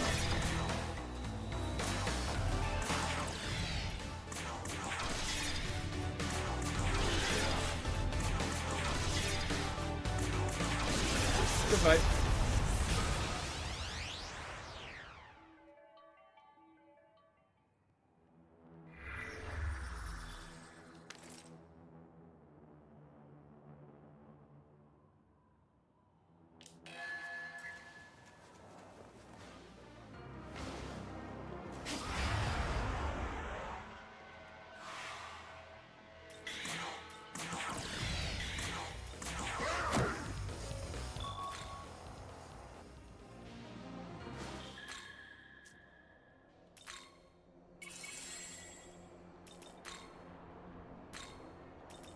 Yeah, we're using Sheep because Sheep gives Gog a ton of extra bonus damage. And Sheep also gives Gog a ton of extra bonus accuracy. A moment. Like, it's two-pronged. Like, his passive is really good, yeah, but it's also about the damage.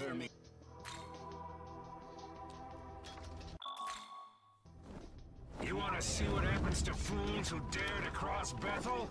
Come face your end.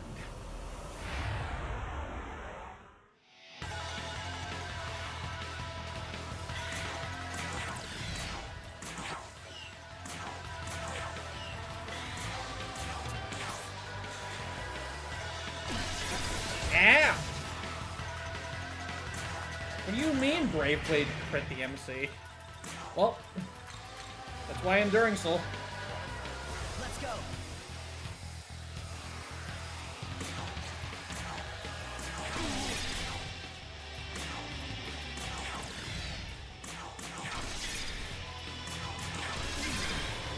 And this is why people don't like this run. I don't get it.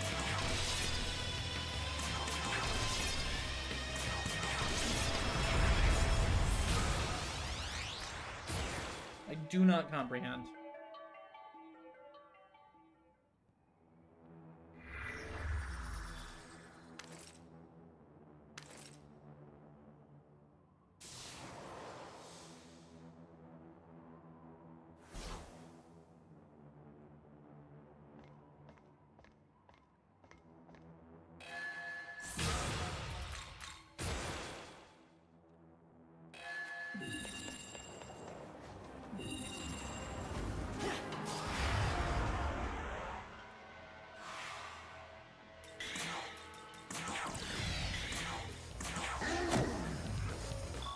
Smash Mount to Matt.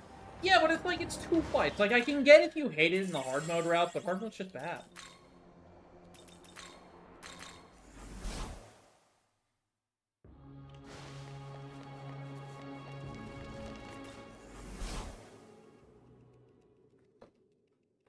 Alright, so with the gods down, now we can go fight Metatron.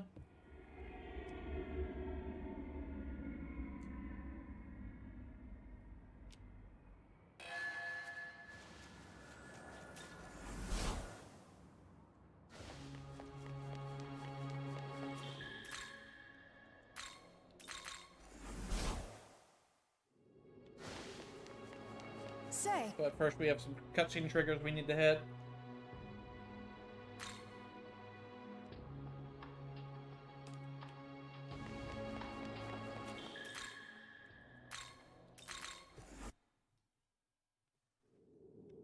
Listen.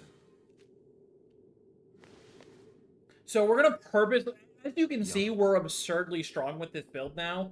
But we're gonna purposely sandbag on Metatron here. So that we can build bars for the following fight.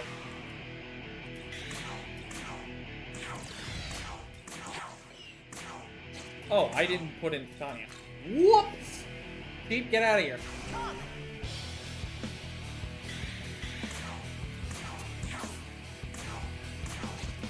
However, that doesn't actually change anything about the fight, so...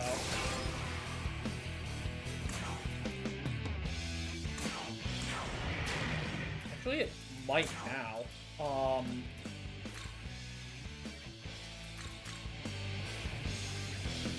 Your turn. Go. Okay, no, I still have enough for debilitate. Just don't miss. Okay.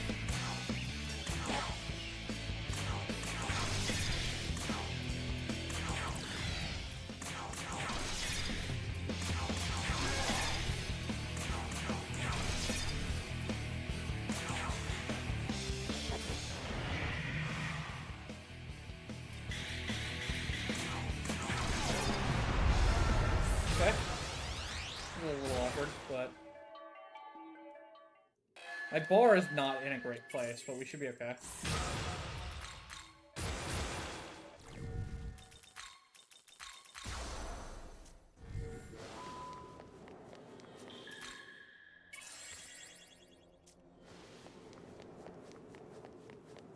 A moment.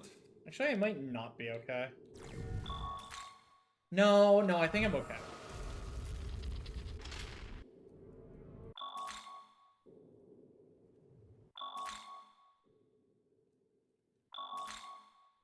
Justice means nothing For the most part, Vengeance is harder than Canon of Creation.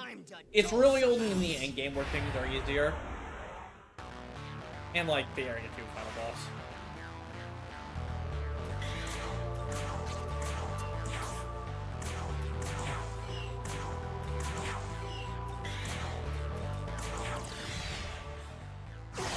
Ah, we're not okay.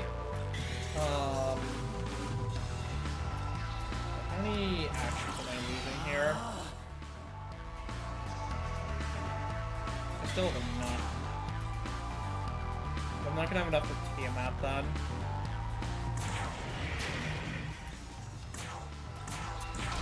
You need to die.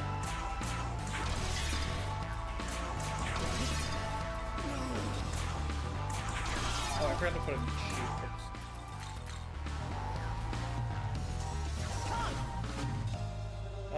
So I have to stall out this fight a little bit longer than usual, which is not good. Ow! Because, like, I don't know what she does on this turn, you know? No way this turn doesn't happen.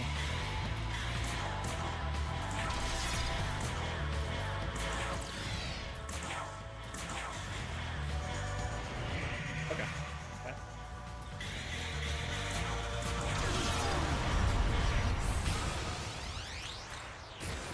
Bar management is tough.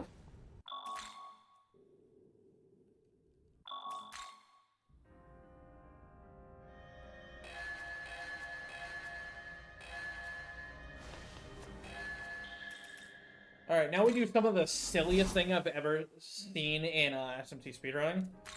We're going to put on Mana Spring over Enduring Soul, because lol. And then we're going to register this Gogmagog.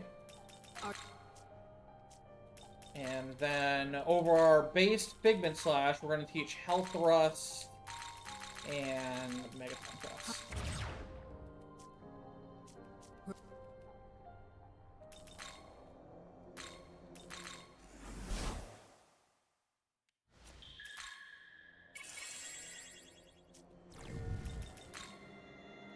Goggles. Tanya.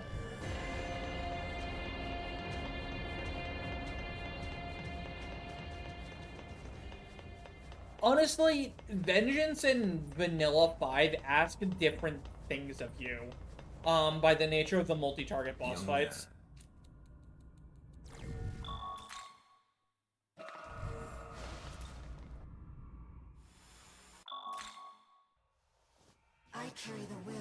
So here Yoko shows up again, and she's a goddess, Pangaea 2. She's here to end the world, when we're like, you know what, Yoko? You're so much better than Tao that we're gonna side with you.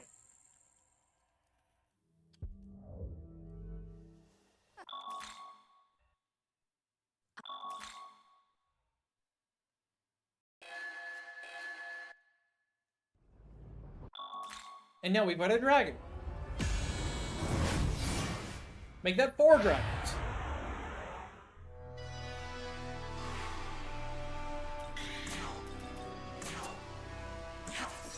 Aura, Bijai. Your turn, go! So here we're using our Habaki passive to swap Makara card onto all of our demons. While we set up here.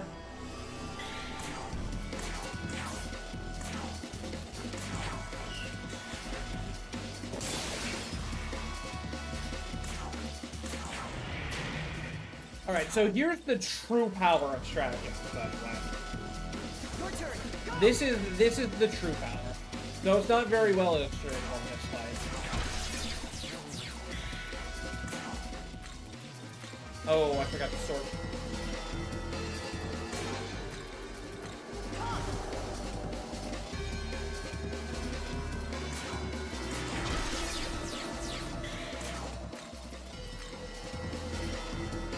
But as you can see, I'm reapplying the crit aura buff and all the other attack buffs on Gog every single time I summon him for free, so that I'm able to pump out massive damage onto this boss.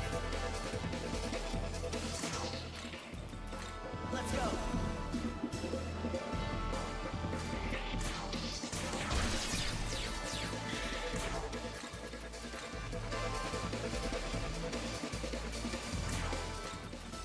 Your turn, go! And yeah, crit aura also gives 100% accuracy, so I can't miss on this fight either. And because I'm still critting as a result of crit aura, I'm getting the damage boost, which is allowing each of these heads have 2,000 health. And since I'm Megaton pressing, I'm hitting all of them. And that's essentially like doing 6,000 damage to the boss per hit.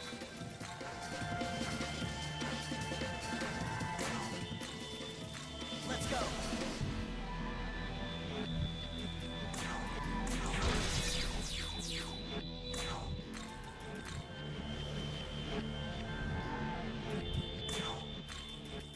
Your turn, go!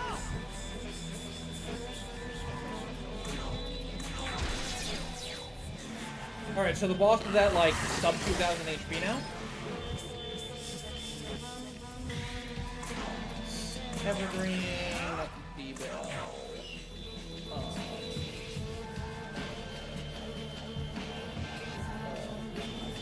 Pass, Tanya.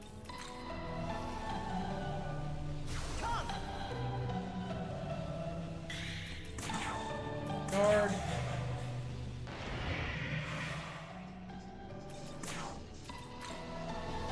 Gog. So you can see here, if I hadn't used those stamina increases on Gog, he wouldn't have enough MP for this turn.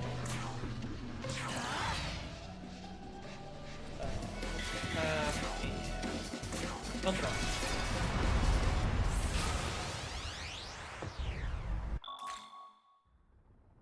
Alright, so we're gonna watch this cutscene because this cutscene's awesome.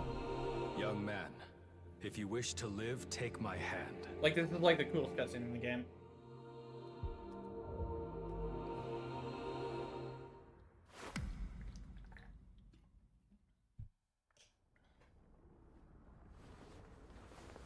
My being became Magatsuhi. I was absorbed by Tiamat.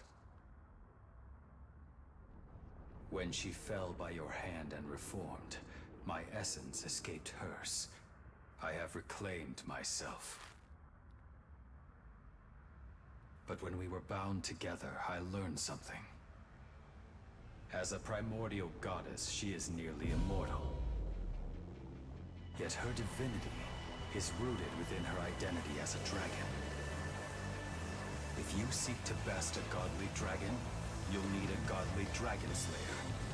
And so, my power is yours. Now let us rise, young man. This time we end it.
Got him.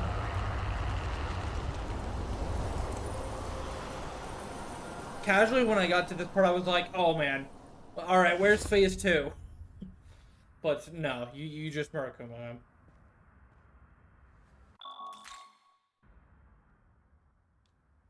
Alright, so, what we're gonna do now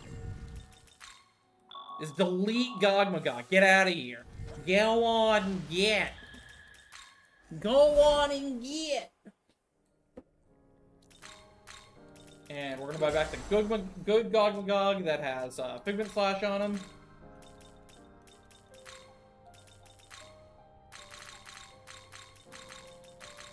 Give our Habaki Impalers, give MC Taunt.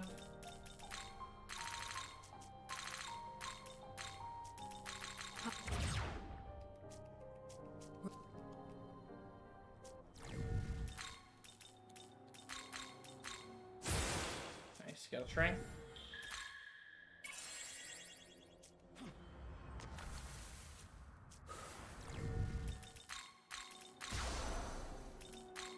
Being optimal, it's so stupid. It's literally the stupidest strat ever.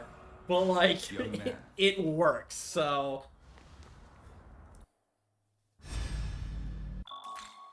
Alright, so now we have defeat.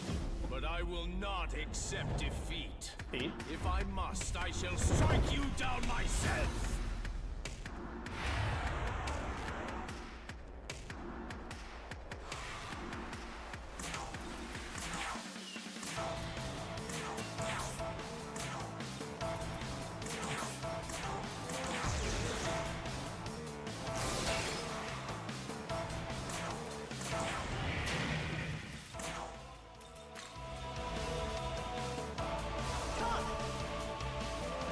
So this is where you'll actually get to see the full brutal might of Arahabaki.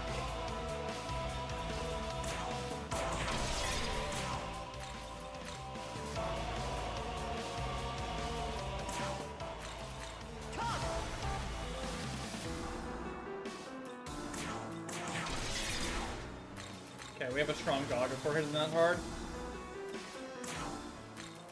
Your Your turn. Go. Yeah, 54 is pretty good.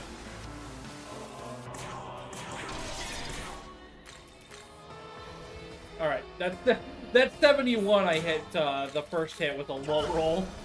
Dang. 76, 77 is high.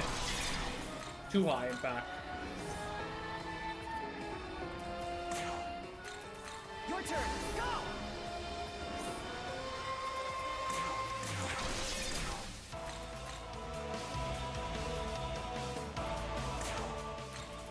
Let's go.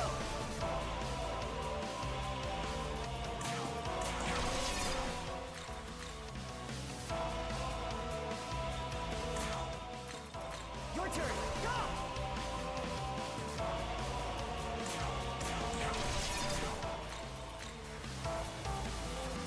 Alright, so I could kill him right now. I could kill him with this next hit, but that doesn't set me up for the boss after. But what does is taunting and eating a bunch of Pomobarians to build up my bar. He lustered. Okay, right play. It was the right play! Yeah, we should be going bar. Goodbye, sir. I should have debilitated there, but oh well. Fine.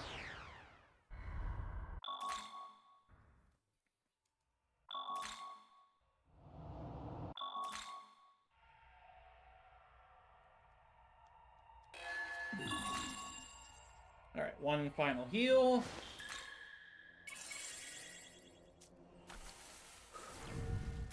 Party sort by race. MC Titania Shijai Baki. But yeah, you can kill Mastema faster, but doing that taunt there gives you enough of a bar to go into the Lucifer fight here and get your bar on turn 2. So it's more optimal because you don't have to build a bar some other way. So this is the final boss. Time will keep coming up after I deal the final hit. We do have some extra time, so if the powers that be will allow me, I'll show you off. I can show off what the Satan fight looks like in this game, which is the like true absolute hardest super boss, and what you can do with it in a speedrun sense with strategize.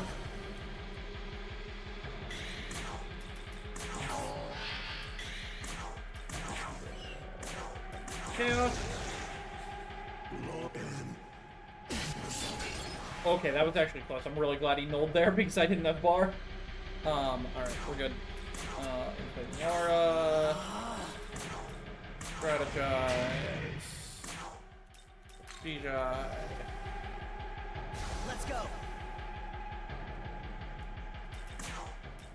Gog. So now we're going to do the same thing as we've been doing, only this time with Impaler's Animus because Lucifer was just Fizz.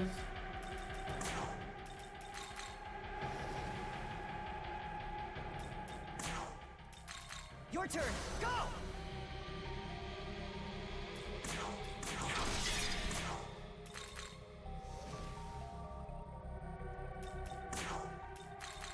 But yeah, Strategize and Arhabaki are kind of busted.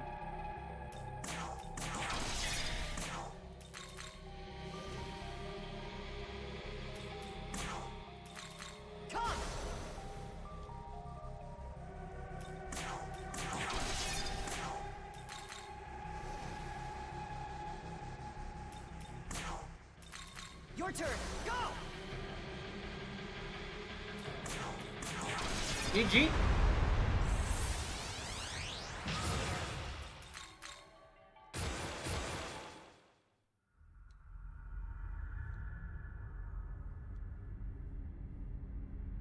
Only 11 minutes exactly off of PB. Not too bad. Alright. So, Lucy then. Give me a moment to pull up the notes for Lucifer here. And then, you can't skip the credits, so I gotta close the game quick. So Lucifer is basically the game's ultimate super boss. He's extremely powerful, extremely difficult, and I'm going to show you a 100% consistent way to beat him.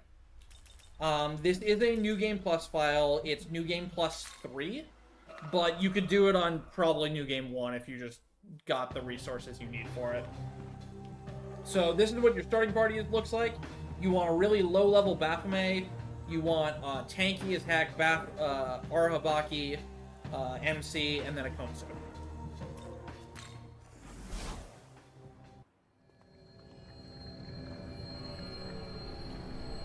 As well as some other demons you'll be seeing.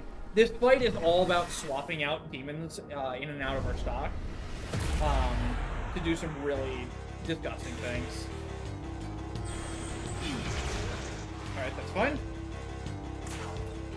So, Impaler's Glory, Toxic Cloud, Embodied, and that put Impaler's Glory on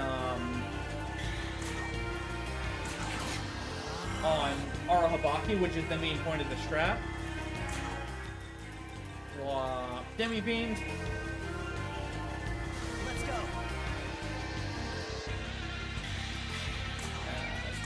Mirage.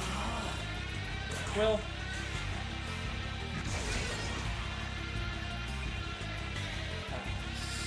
Summon Diff. Your turn. Go. Will.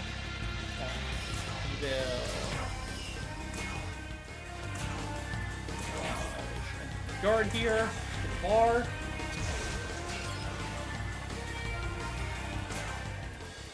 Lola.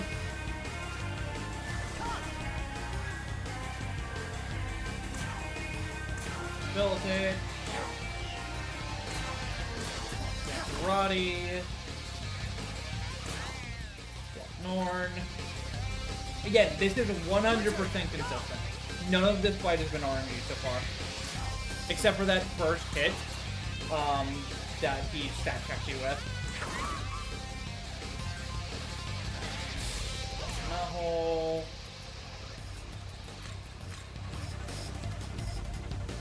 Let's go. Candy.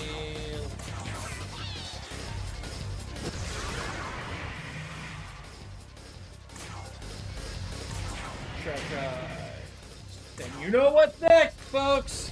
Get the Gog-Magog. So this is an Impaler gloried Gog-Magog. Literally the strongest you could ever have a Gog-Magog. In terms of buffs. Your turn. Go. And for your reference, this strat does work on hard mode. You do have to set things up a little bit differently because you need an extra turn from Yoshitsune on this turn, which means you generally have to do your buffs using the Belial strat and Amada Dako to like give everybody Tarunda, and then you swap your own using Amada Dako's innate during your strategized turn. It just saves you actions that we don't really can afford with the setup we do, but it's slower, so we don't do it. But yeah, this Gog is hitting 18,000 damage, almost 19, at 131 strength. Like, this is like Godborn level damage, and we're doing it without Godborn. Your turn. Go.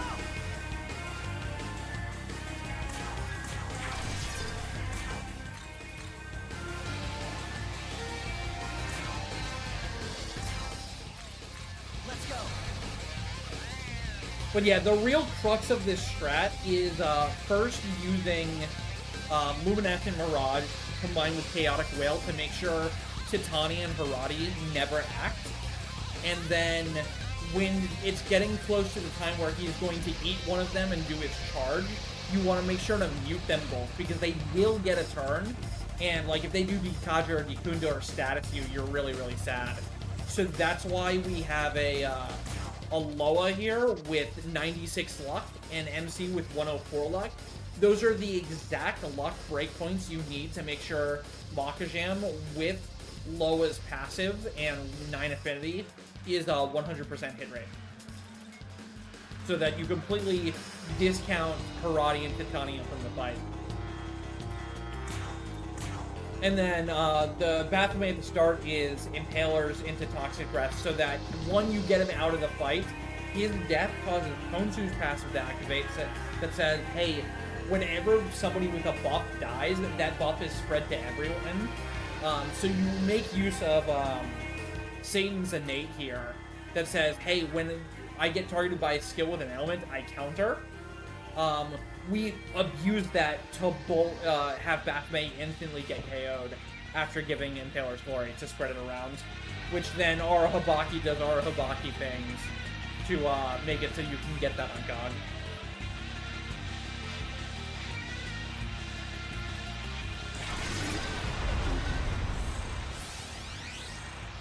And that's a 100% consistent fight of Satan that works on hard mode. Again, on hard mode, you need to use Yoshitsune to null to get his innate to activate, so that you have an extra press turn on that turn. And then you just do the swap scraps with Belial, Monozako, and whatever the other demons are. And you're able to have enough damage. You can also do an adversity setup with Gog Magog that doesn't need Impaler's Glory. But, I mean, Impaler's Glory is just really cool. So yeah, that's the first run of the marathon. I hope everybody enjoyed. Again, even if you caught the entirety of this run, I highly recommend checking out the hard mode run that's going to be happening, I think tomorrow, or maybe Sunday, because the route is going to be completely different than what I did today.